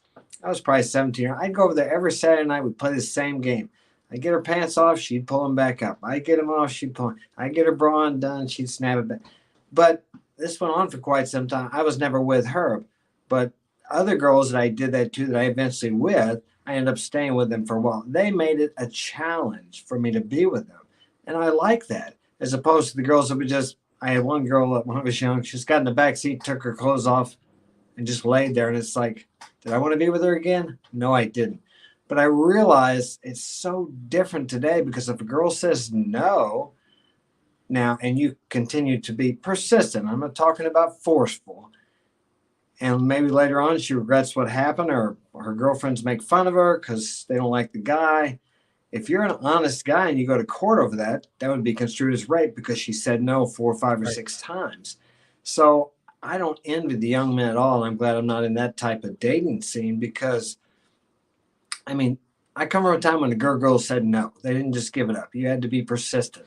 And then if they said no and they meant no, you knew it. There was no doubt about it. So I've experienced that too. So that, I don't know if I can, maybe in today's generation, you could agree with that as far as if she makes you wait. But it'd been my experience, if she values herself, she's not going to jump right in the sack with you. That's just what my take on it. Can I piggyback off of that? Sure. Can I piggyback off that? Yeah, go ahead. See, guys misunderstand, like, they think it's the sex. They think that it's not, the woman's not interested in them unless they get the sex. And that's the problem. You're thinking of the act more than you're thinking of the desire. Because just because a woman doesn't sleep with you the first night, she may show cues of desire that she wants to. Yeah. That she wants to, and she doesn't want to perceive herself as a hoe, or she wants, as long as there's that desire there, that she really, like, let's say you start making out and things are getting hot and heavy, and then she starts pulling away, but you can see the frustration in her face or in her body language that, like, man, she really wants to go this extra step with you, but she doesn't want to be perceived as a hoe or whatever. That, as long as that desire is there, then you're good. Okay, because that's something to build off of. But if you just go out on a dinner and then she just doesn't even, okay, have a good night, yeah, then there's a difference there. Guys need to pick up on. So guys thinking like, oh, if I don't hit the first night, I'm gonna call her. Well, good luck with that, bud. Unless you're Giga Chad, you're not gonna be getting, women throwing themselves at you all the time like that. Okay, the desire is cue.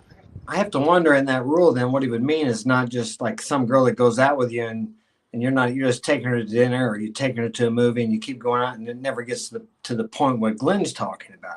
Because what I'm talking about is girls who had that desire, and we do a lot of heavy petting, as they call it, whatever.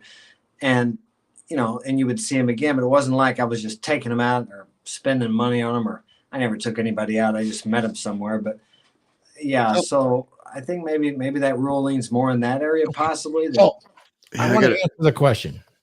And I want to do a take, because just about everybody here fell into this trap. Everybody went to the first date. Sex. That was never mentioned. One guy said, I know the 3-date rule, and everybody here jumped into it. So the rule, Iron Rule of Tomassi, isn't talking about first date. It says any woman who makes you wait for sex or by her actions implies she is making you wait for sex is never worth the wait. Now, let me ask the question and then go back in and deal with that, because I have a different take on it. The way just some of it has to do with tradition that was passed to me too. But I think you guys are right. But I will give the girl the fact that she's probably an adjustable 6 to 7, being that all Americans 70% are overweight. That means there's potential there. So we'll say that. Now, as far as the guys are concerned, the guy that's the jock, he definitely has a looks advantage, which we cannot deny. I would say he's probably nowhere near the red pill, but he said he didn't want to wait. And probably with looks like that, he does not have to. Not long anyway. The second guy I would categorize as basically a simp. He is the sneaky fucker type of strategy, which works. You guys understand sneaky fucker strategy?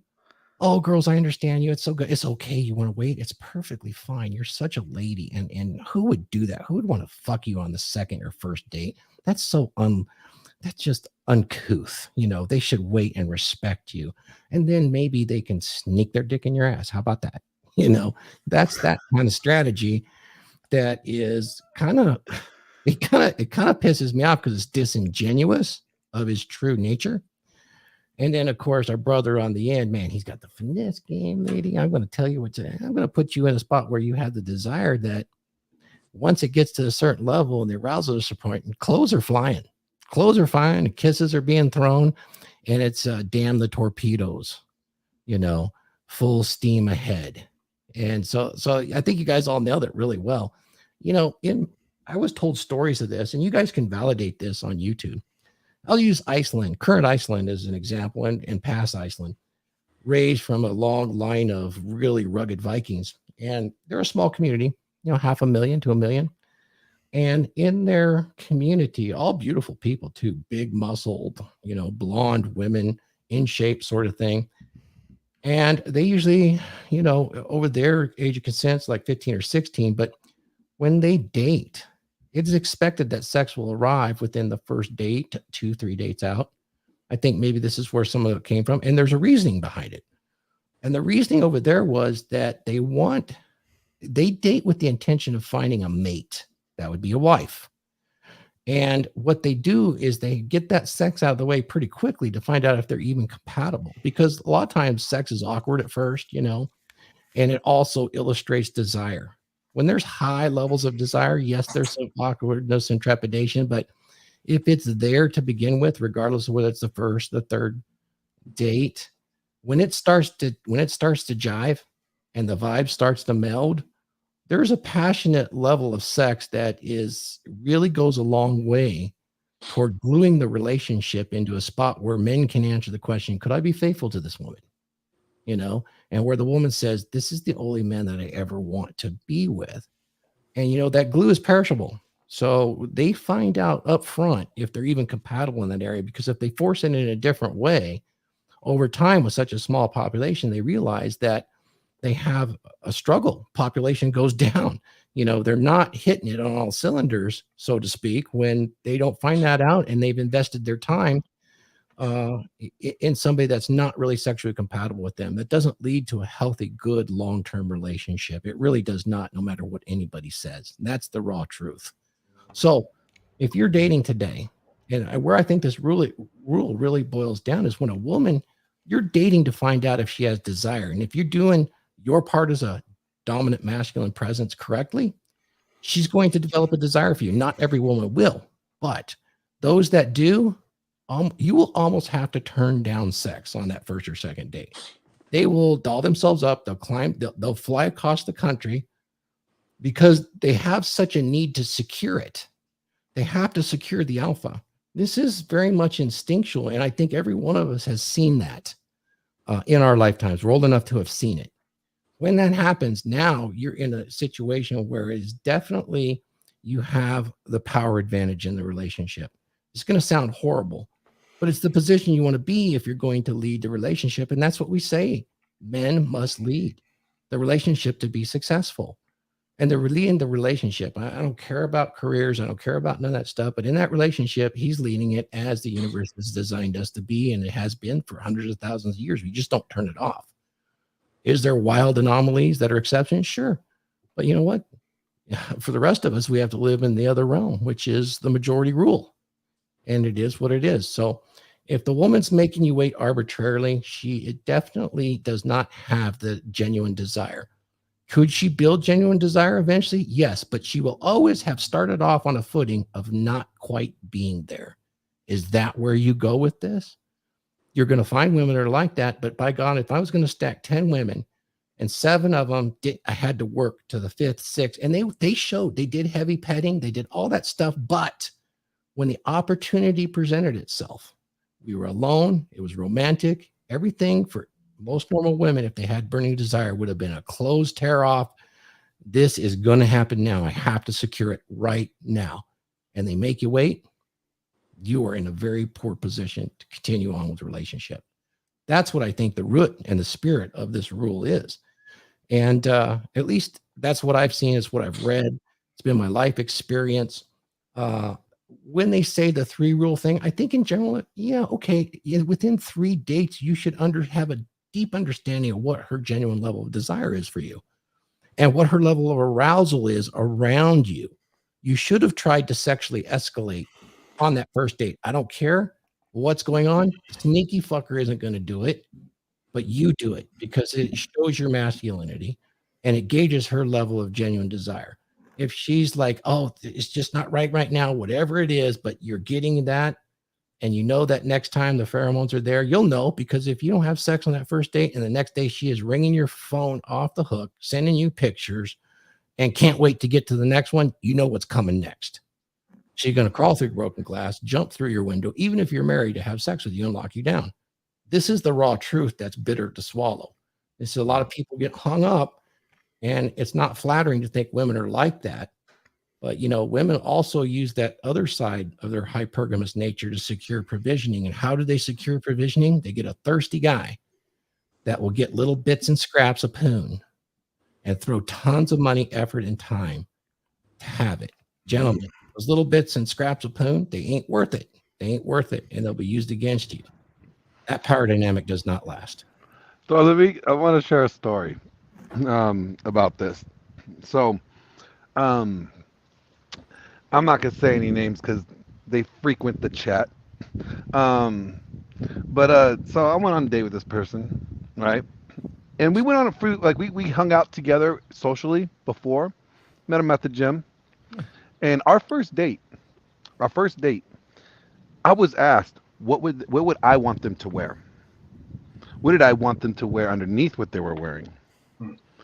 And that's how I already knew at that point the desire was there. The desire was there. Now, did I hit a home run? No, because we were in public. You know, but when we went to the gym, and I have deflowered a few gyms with this individual. When we went to the gym, it was a whole different thing. It was there. And it's like women will give you they will let you know their level of desire with you. And guys need to learn to pick up on that. And no, it didn't, like I said, it didn't hit a home run. But the desire was there before the date in our conversations. And the desire was there during the date. And it was displayed. And although it wasn't a home run, it was still a win. It was still a victory. The desire was displayed. I could see the genuine desire there. And that's how you know, okay, this woman is really into you. You know, as Rolo says, you know, medium is the message. Don't look at what they're saying so much as what they're doing. Their language, their body language, what they're wanting to do, what they're showing you is going to be more telling than the words that come out of their mouth. So by them asking me what they wanted me to see them wearing and what I wanted them to see them wearing underneath, that's an indication of what, you know, where her desire was. And when you build off of that, you could see, okay, when they show up in that outfit, you already know, okay, not only her words are congruent with what she's physically showing me, but the physical interaction and the body language also gave credit to what she was saying. Yes, it does. And I believe that this has been propagated, and you can hear it from women across. It's been done by feminism. And how do you tell? Look at if you watch this show that I just had out there, what is propagated to them is, look, the rules for a husband or boyfriend are different than for Alpha Chad. And this is their nature, because boyfriends, well, if it's boyfriend material, that whole sex thing is different. Why? Plays right into open hypergamy, right? It plays into the beta version of hypergamy, the provision side of hypergamy. And that is being broadcast quite a bit, because that actually keeps men in a position of powerlessness, and a lot of, especially when they simp for it. It's a really interesting dynamic going on right now. Laurence, you had comment on this? So Glenn had a story, and I also have a story I wanted to share about this, like when girls make you wait and so on and so forth. So Japan is eminently practical. So when I used to live in Kyoto, and I lived in the north of Kyoto, beautiful, like by the river, beautiful temples and so on and so forth. And one day there was this chick who came in the afternoon, and she came to my place, and I thought, wow, this is quite far. How did you manage to come here? Oh, this is my ashikun. Ashikun is basically a simp who drives her around, who gets a pretty girl in his car to drive her around. So, okay, fine, cool. I said, wow, man, this is a pretty nice bag you have. Like, and she displayed like the massive, like Louis Vuitton. Oh, this is my Mitsugu-kun, the simp who gives me the bag. Literally. Oh, that's pretty cool. And she asked her, like, why do you come at 3 in the afternoon and so on and so forth? Oh, because tonight I have a date with somebody. And this guy is the Meishikun, the guy who buys dinner. And like, where do I fit in all this mess? Oh, you're the Ichikun. Ichikun is the guy who bangs her. I'm like, all right, baby. And I banged her like a windscreen on a hurricane night. I made her forget her birthday. And it went on and on and on. And the poor guys who simped on her, spent money on her, the poor guys, like, she made them wait forever. And she found it completely natural to do that. Yeah. She had absolutely no ounce of remorse, of guilt, or shame, or anything about it. Yeah, of course, this is what I do. I'm a girl, this is what I do. And so to protect their own ego, if asked, they prefer the sneaky fucker. But behind closed doors, they're fucking you.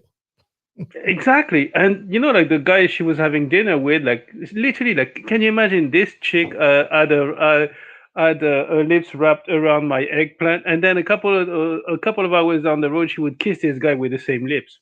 But this guy is boyfriend material. Well, that's what lips are for, man. all 3 pair of them. Hey, one important thing. Oh, go ahead, Andre. Well, I wanted to say, Thor, we were talking about, so going back to the original one, everything we've talked to is that the frame of what we're talking about here, and I love this.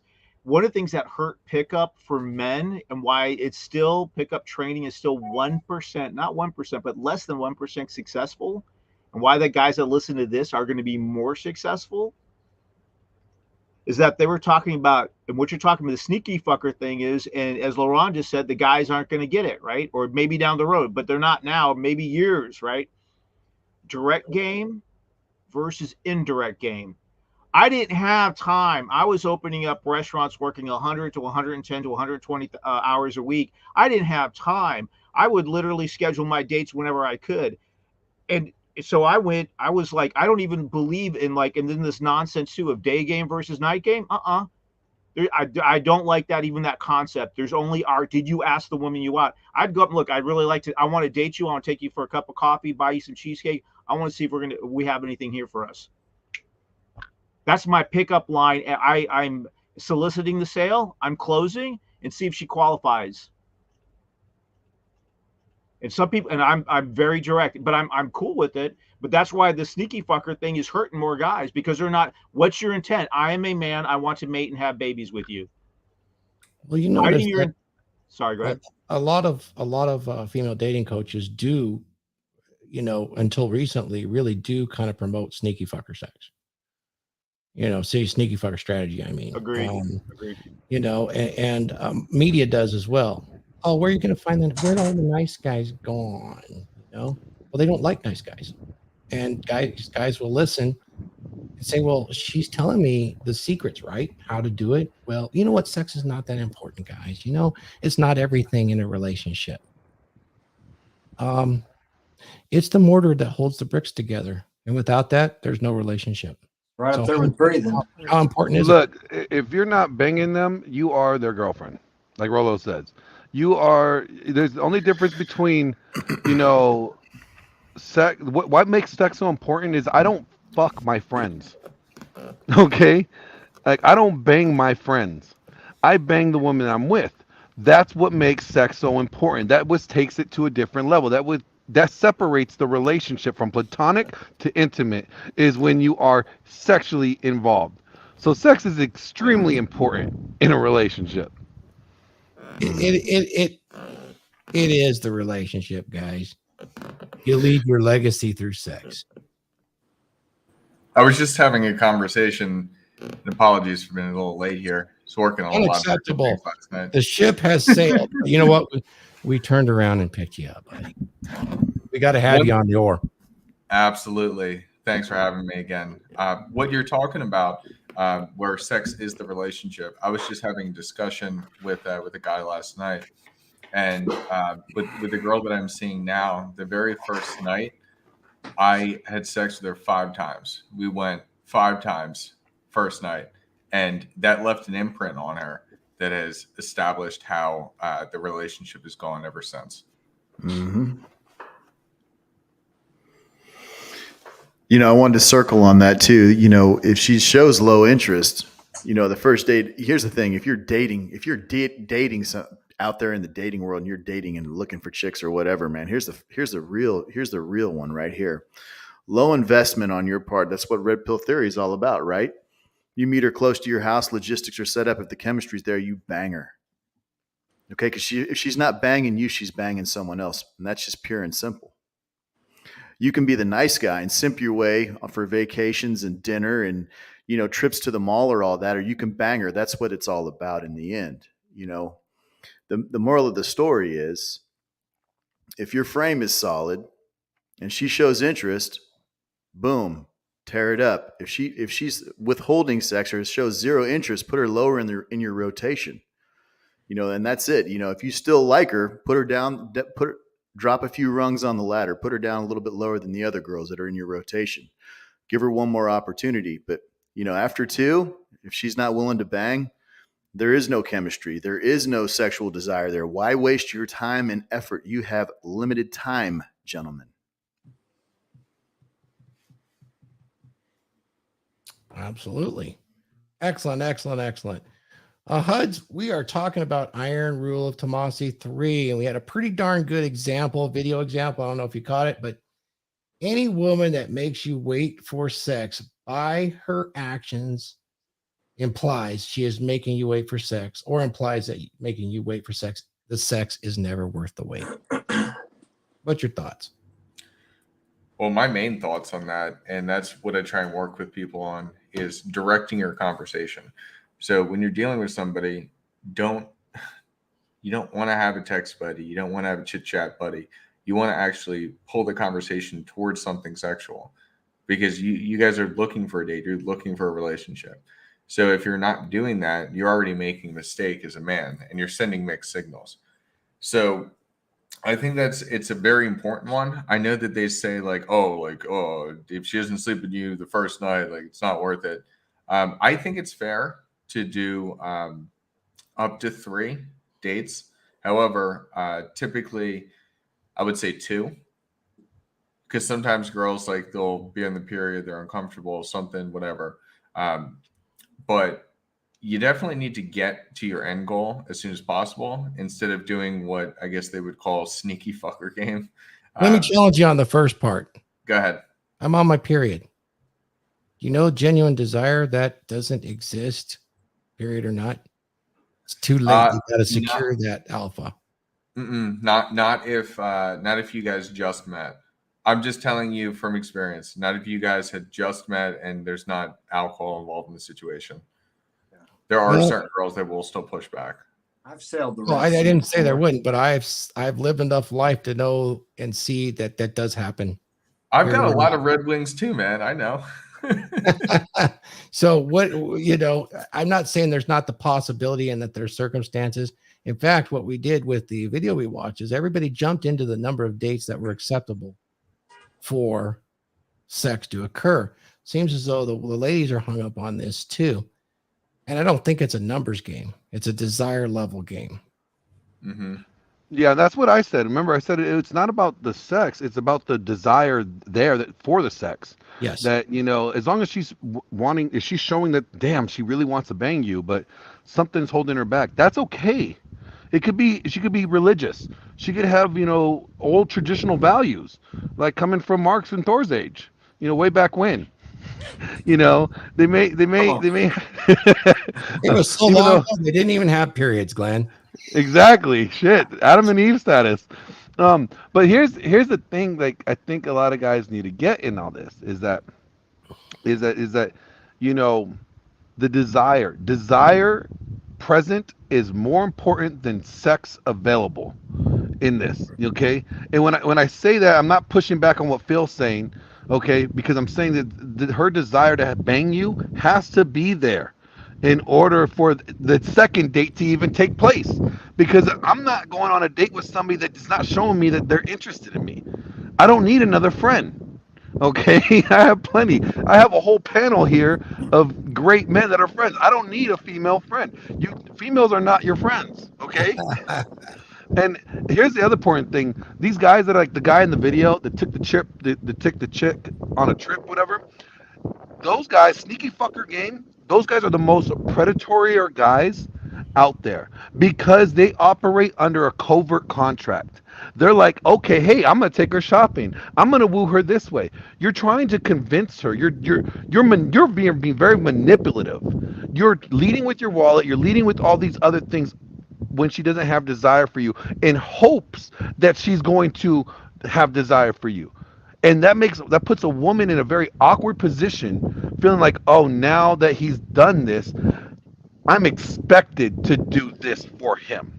Rather than her wanting to bang your brains out and drain your anaconda, like you're forcing her to like, oh God, I have to do this now. It's a guilt trip thing that guys do. And guys, those sneaky fuckers are really fuckers in the head, because they're the most predatory guys out there. Yeah. Don't be a nice guy, be a monster. Yep. Monsters just go after what you want. Right away. Escalate right away. Find out. Don't waste your time. Sneaky fucker game. That's the definition of toxic masculinity. There you go. Sure. Hey, Glenn, not to sidetrack anything, but somebody brought it up, and then Danny Arnold, you brought up Adam and Eve. Back when God still intervened in mankind's lives.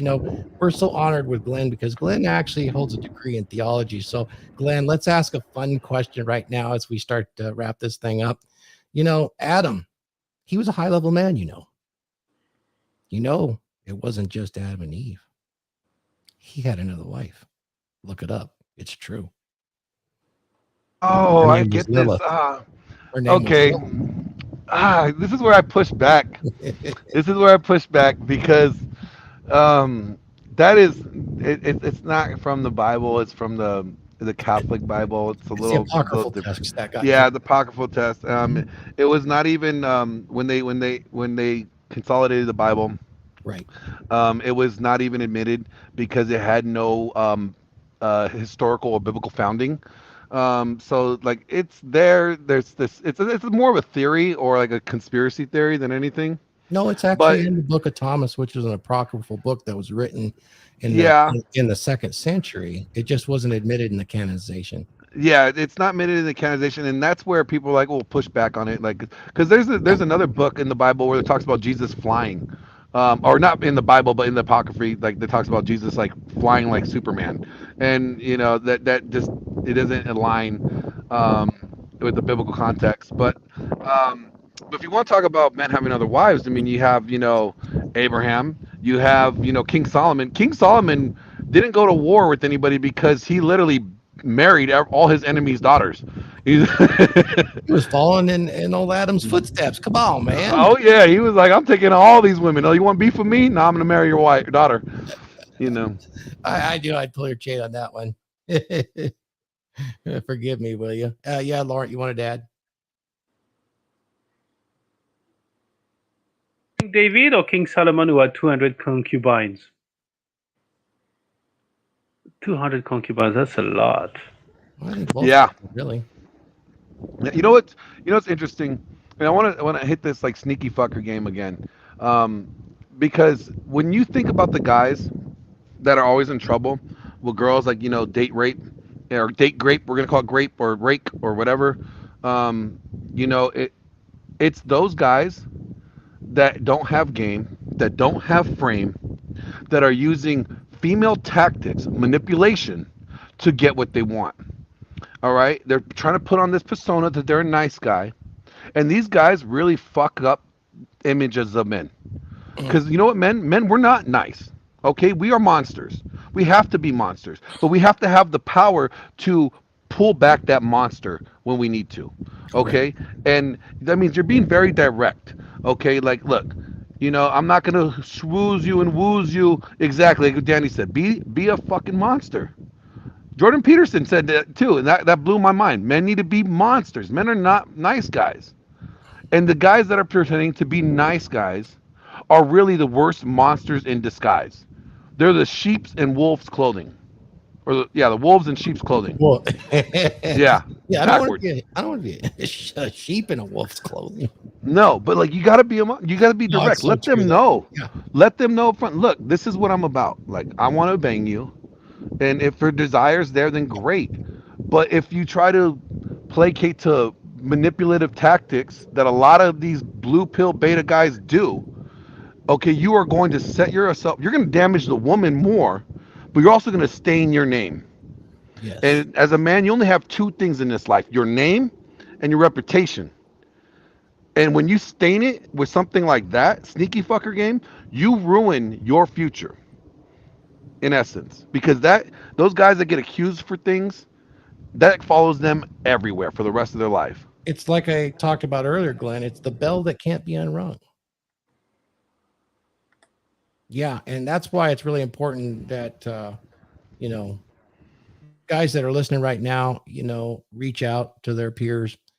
And sneaky fucker game is the easy way. It's what is broadcast. It is supported by modern feminism. Why? You're really relinquishing your control for the promise of poon. Go along to get along.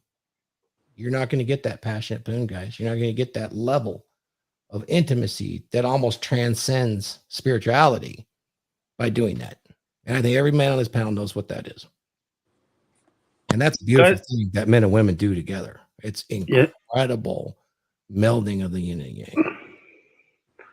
Yeah, sneaky fuckers too long in the building comfort and rapport, but not enough sexual tension. And you need sexual tension. The girls need sexual tension. They want sexual tension. They don't want the guilt trip like, oh, been there like 5 days, so where are we now? The what are we now question is like, this is what girls are supposed to ask. Yeah, if guys are asking, so if a guy has to ask what their relationship status is, oh man, that is all bad. That's a woman's job. Okay. Yeah. If a guy asks this, I guarantee the chick is sitting on somebody else. Oh, no kidding. Oh yeah, she's probably like, I thought we were just friends. She's probably thinking like, wait, I thought we were friends. And if she's older than a teenager, most likely is anyway, guys. Be realistic. If you're being upfront with her, is the same way like in sales. It's like, I only want to talk to people that are, want change work, or they believe in hypnosis. Somebody said, well, convince me hypnosis work. I go, I ain't got time for this. I got it. I'll give you this. Like, dude, why are you telling me that? When Glenn was saying about desire, that's the reason why I say, I like, if you want to call it direct game that I have. Yeah. I want to know if the female is interested. Otherwise, why am I talking to her? Yeah, I can do some words. I can do some language patterns and all that. But man, that's the reason why I know my frame is, I know I can touch her soul, because she enters my world. She's going to change, dude. She will have the Wagyu. She's going to have the supplements, like Phil's like, I'm sure there's lots of guys that ask him some stupid freaking about supplements. It feels like, man, I just want to push this MF's esophagus in. It's like, are you freaking kidding me? What are you doing here? What the frick, when Laurence is like, hey man, about buying stocks and bonds. Hey, that's where the money's at. Glenn said it, buy a line in the sand, just like at the Alamo. I'm going to protect the Alamo. I ain't going to go in no stupid rappers video with dudes with other dudes, right? Thor's like the battleship. Same thing on the Toyota. I don't know if you know this. So the Toyota Supra logo is the Viking battleship. And when Toyota knew that they had something, that they were going to meet this untapped market, message to market match. That's the reason why on the logo for the Toyota Supra is the DragonShip. I don't know if you all knew that, but it's like, this is what we want. And I want to date you. You're an attractive girl. Are you interested in me? Oh no, great. Who's next? So, and that's what. And Andre, I feel like men and women could just be friends.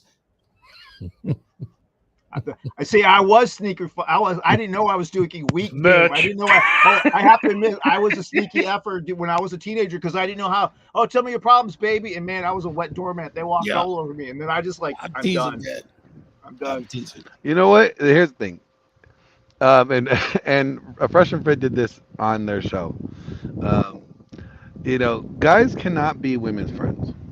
All right, especially if they're hot. If the hot girls don't have guy friends, they have guys waiting to bang them. All right, that's all it is. And they did that. They did that. Like they asked the girl, like, call your best male friend, and ask him right now, like, hey, to tell him right now you want to bang, and see what he says. You know, and sure enough, the dude was like, "What? Are you serious?" You know, or something along those lines. Like, it was funny. So no, like, there's no, you can't have friendships with women in that sense. I just there's one example where there is yes but kind of thing is like, for instance, the like how to penetrate the market of stewardesses. Like I had a friend who, she's now married, has 3 kids, and she was hot, and we slept, but we didn't bang that night, and but we were friends, and she introduced me to all her friends, and I banged 3 of them. You know, like you have the women friend model kind of thing that was going to introduce you to all the models. And hey, you go, baby. So you want those friends? Absolutely right. You're right. And I don't necessarily call them friends because it's a different dynamic. I call them a wing woman, a friendly female acquaintance. You know, it's not quite the friendship, but there's a mutual benefit going on. There's something that she is still acquiring from me, but she is repaying it in reciprocal fashion through access. That's a real thing. And you'll see that as you progress in acquiring a network of many people and you actually start to have this abundance. That's important. That's interesting. That cannot be understated, Laurent. It's not an all or nothing. But would you categorize them as a friend as men have friends, or even as women see friends? I wouldn't. But it would be some kind of a reciprocal benefit. You're not having sex, but she is getting you access to those women that you do have sex with. That is actually a really interesting and a viable avenue as a player to gain access and to, you know, a source of women with pre-selection, which is super important. That cuts the field down very narrow and gives you a focus. That's brilliant, actually, in a lot of ways. I've seen that happen in a hiking club, where these people would hike and they would go on these meetup hikes. And so they had this association, but through that, there was an access. She was hot and there was access. I've seen that. Exactly that, man. That's brilliant, because don't underestimate that as a potential avenue. It's not necessarily the friendship we'd consider. Although I bet if she offered the magic poon, it would probably be accepted. I have a question for the guys on the panel. Yeah. All right. So here's my question. I look at the 9 iron rules, and when we get into more of them and we break them down again and further, I look at these 9 iron rules as guidelines, except one of them as a rule. I think there's only one solid rule, but everything else is a guideline, in my perspective. And that to me is what Andre keeps on hitting the head on, is its frame. I think frame is the #1 rule out of all these 9 iron rules that needs to be taken as a legitimate rule. But the rest of them are guidelines. Not means, and I say that as in a way that there's always a situation where you could find a caveat for these rules that he puts. That, like, you could be like, okay, yeah, you know, okay, I waited, you know, a month to have sex with this chick, you know, but so it was great. What was your question?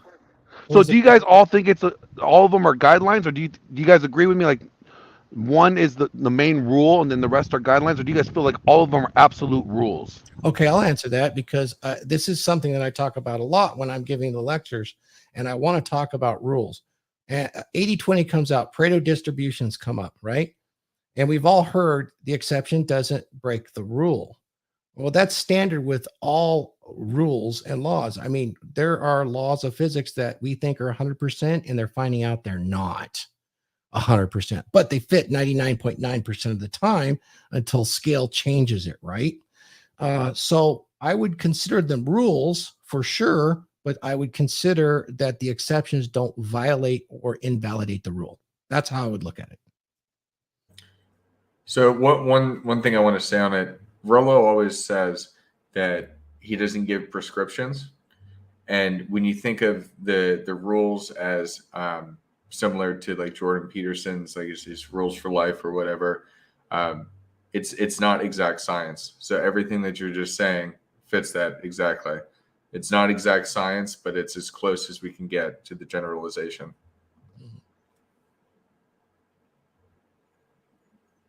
Yes, and when we get into it, that you're right, and it's hard when you're looking at these sometimes to not do what Jedediah Bila did. Personalize it to your circumstance and not realize that this is a general rule that fits. It's saying something much deeper than just that one paragraph. So you have to step back and say, it's not about me specifically. Take a look. And when you do, that's when the dots really connect, I think. I think, Thor, you need to go ahead, Andre. Sorry. So I will say this, I'm going to go a little nerdy here in the NLP. There is a thing called convincer strategies. And so what's ironic is we understand this rule of three. It always seems biblically, there's the laws of three. No matter what the religion, there always seems when there's a tenet, a principle, even in physics, there's always seems to be this rule of three. In our human unconscious, or how we look at stuff, this is how we usually learn or convinced to something, or knowledge enters the brain. It's a one-time happening, a two-time happening, a three-time happening, and then there's a thing called many. That's what the many is, when people, you got to convince them over and over and over, and then it's like, but there's this mechanism. So Thor's right, Glenn's right, but and this is the way I define it, and Thor said it beautifully. For yourself, but then I would also add to it, who's the person you're talking, there's your issues. Then, as I was saying earlier, is like, is this girl desirous of me? That's why I want to know that up front. And I know it might be a first date, a second date, or third date. It's an unconscious thing no matter what. And then you have the many. That's why I don't mess with, once you get individuals with many, it's the person that's over. You got to convince them every single time to stay with you. So that's my caveat. That's the way I look at it, as kind of a nerd in psychology, if that helps any.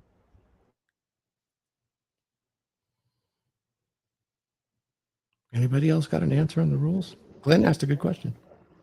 I think so I'm going to be full disclosure here. Charity put it in the chat. So yes, my story was about Coco. If you just didn't know, she wanted to share that. Yeah, great first date that led to a great many years. Fantastic, and continues. Fantastic. Phil's going to have to hop, so I want to give Phil kind of his last word and plug. Appreciate you being on here, Phil. It's awesome. I love breaking down these rules, and who knows, we might actually have more guests in the future to talk expertly about these rules. I appreciate you. What do you think of today's show, Phil? And what are you up to? First off, excellent content that we've put together here today. This panel's been awesome as always, man. It's a killer discussion. And to answer Glenn, these I would look at them as guidelines, man. And to circle on what Huds said, there is no prescription. What applies. The rest, let it go. That's really where it's at, and who you are as a man and where you're going in your life. You can find me at philfosterfitness.com. You can find me at philfoster_ on Instagram, Twitter, and Facebook. We got, training, supplements, hormones, all the good stuff to get you dialed in as a man. If you're lacking in that department, that's one of the pieces to the puzzle. If I'm not mistaken, Thor's always banging on that. He's saying, what? You got to have the money, the muscles, and the what, Thor? Game, baby. And frame, frame is important. But once again, man, it was a great panel, great show. I'm looking forward to next week. Are we going to cover the next 3? Yes. It's going to be excellent, man. I got my book right here. I got the book just to make sure I wasn't slipping. Sure. Is it like this? Yeah. It's like the 10 it's the I got. Same. Oh man. It's like the 10 I got up on my bookshelf. I give them away, man, all the time. Yep. I gave one. The last one I gave away was to the little guy that my daughter had broken up with. I gave him. I said, "Here you go, bro." His little 17 and a half year old dude. I'm like, "Here, read this and live life, bro." Here's a parting gift. Yo, that's badass. That is badass. Here's a parting gift. Dude, I'm telling you, man, she broke his heart, man. He's still begging. It's hilarious. I got to ask Rolla if he's done that. You know, he's got a dollar. Does he have a stack of bucks? I said, see you later. No, you know man. what? Talking about that, we might have Mr. Tomassi himself do a pre-record with us, guys. That'd be good.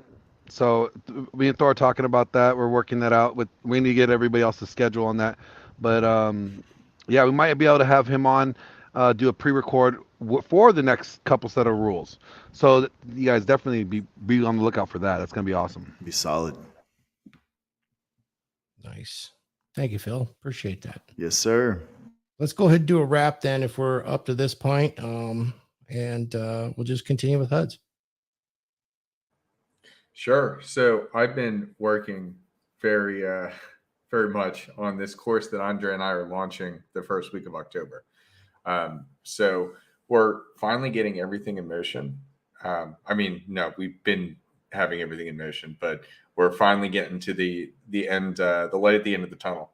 So be on the lookout for that, because that's going to be coming soon. We're going to do some promotion, some different shows talking about it. It's the combination of texting in the current age, because we are in a new world.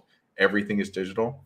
And then also combining it with the NLP, the hypnosis, the fundamentals, getting your mindset right. So it's going to be absolutely fantastic. As I said, just be on the lookout for it. That's all I got right now. Awesome, Hudge. It's great. We look forward to seeing that. Thanks, Danny. We love you too, brother. Skull. Laurent, final thoughts. It's 4:20 in the morning.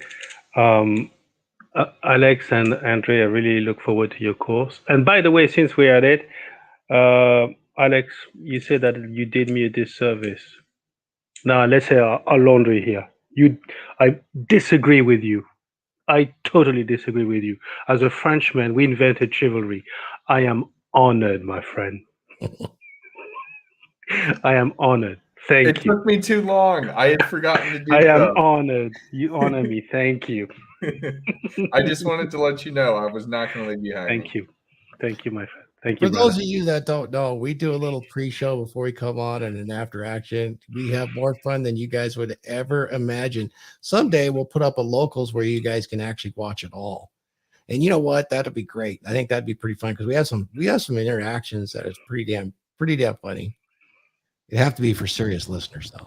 We should have like an after-hour show. Yeah, but it can't be here. It's got to be like on Rumble. No. Yeah, we're gonna have to do an after-hour show on Rumble. Yeah. Speaking of which, guys, I am 12 subscribers away from live viewing. You got to hit 100. I got monetized when I hit 85. So, I mean, whoop-de-doo. But hey, 12 more. If you guys are listening to this now, 12 more on Rumble. We'll be able to live stream simultaneously and do standalone live streams for those that were dedicated enough to jump on and join RP Thor on Rumble. When that goes live, there'll be a locals as well, and that's where you get the exclusive stuff and you can have some fun with the after hours. I think that would probably be a little more ideal. We could be more uncensored with our content and have just some fucking fun. So that'd be cool. Anyway, for that, let's continue on. Andre?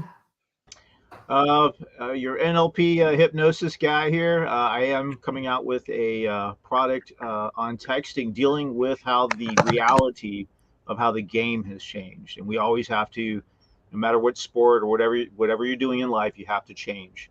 And me and Alex Huds we have something coming out very, very special for you guys. And it's also going to be super unique. There's a piece of this product that no one else has really done, except for if you got into some very hypnosis products or whatever. It's going to be very unique. I look forward to this. I'm personally very excited. It's something I've been wanting to do for a long time. And before I release some of my other products, I'm doing this with Huds first because there's an opportunity here that to help you guys get what you want, date the ladies you want, and have the lifestyle you want. So, thanks, Andre. Glenn Laurence, my good Viking friend. We got to get together soon. Yeah, actually talking about that, I want to give a question to the audience here. I would say me and Thor are probably closest in proximity to each other. So out of the rest of the guys, and you guys, we want to know what you guys want to talk about. Like we want to create some shorts, You know, so give us some context. Drop some ideas in the chat right now, or put a 1 or put a fireball in the chat. If you guys want short content, like some YouTube shorts of topics that you guys want us to discuss, and me and Thor will get together, and like I said, he's only an hour away from me, so we will get together and make these shorts happen. We'll figure it out schedule wise, and we'll get these going for you guys, because we want to bring to you what you guys want the most. So if you guys want some short content videos on topics, whether it's dating, relationships, you know, working out, or, you know, even how to work out properly, definitely let us know in the chat. I want to see some fireballs in the chat if this is something you guys want to see. So drop them fireballs. Well, that'd be great. And I think we should probably include the rest of the panel too as we expand. But you and I are close, so we can video a lot of this stuff and get, you know, we can spend a day or so here and there and really have some fun with it. Thank you, Glenn. We really appreciate you. Thanks for reaching out. Next week, we're going to look at the Iron Rules of Tomassi. The next part, we're going to look at an additional 3 and see where we go with this. It's going to be a lot of fun. Without a doubt, and if we're really lucky, we'll be able to maybe do a pre-record with the man himself on these Iron Rules and get his take on these. And that's always a good one. We always enjoy that. So we're going to try to find some more good reaction stuff we can do next week. That'll be fantastic. And as far as me, guys, you can find me at becomedurable.com. And once again, I'll encourage you guys to go and sign up on Rumble. That's really where it can be uncensored. You can really enjoy more content there. And that's probably ultimately the future. Although I love YouTube dearly, it's just, you know, it's not quite where it needs to be. Maybe it'll turn around. You never really truly know. But I enjoy it. Thank you, guys. Oh, come and join Thor's DragonShip Monthly Mastermind. This is a subscription service, but it is dynamite, guys. We meet once a month, 3 hours, fully uncensored. Topics way deeper than this are gone into, where you're much more likely to see practical knowledge. That, and of course, the partnership we did with Huds and Laurence and Jimmy Miller on, you know, financial strategies in life, the plunder. And that has come to a close now, but you never know. You might see stuff like that in the future. So, guys, until next time, this is the Dragon Ship, where a rising tide lifts all boats. Skål.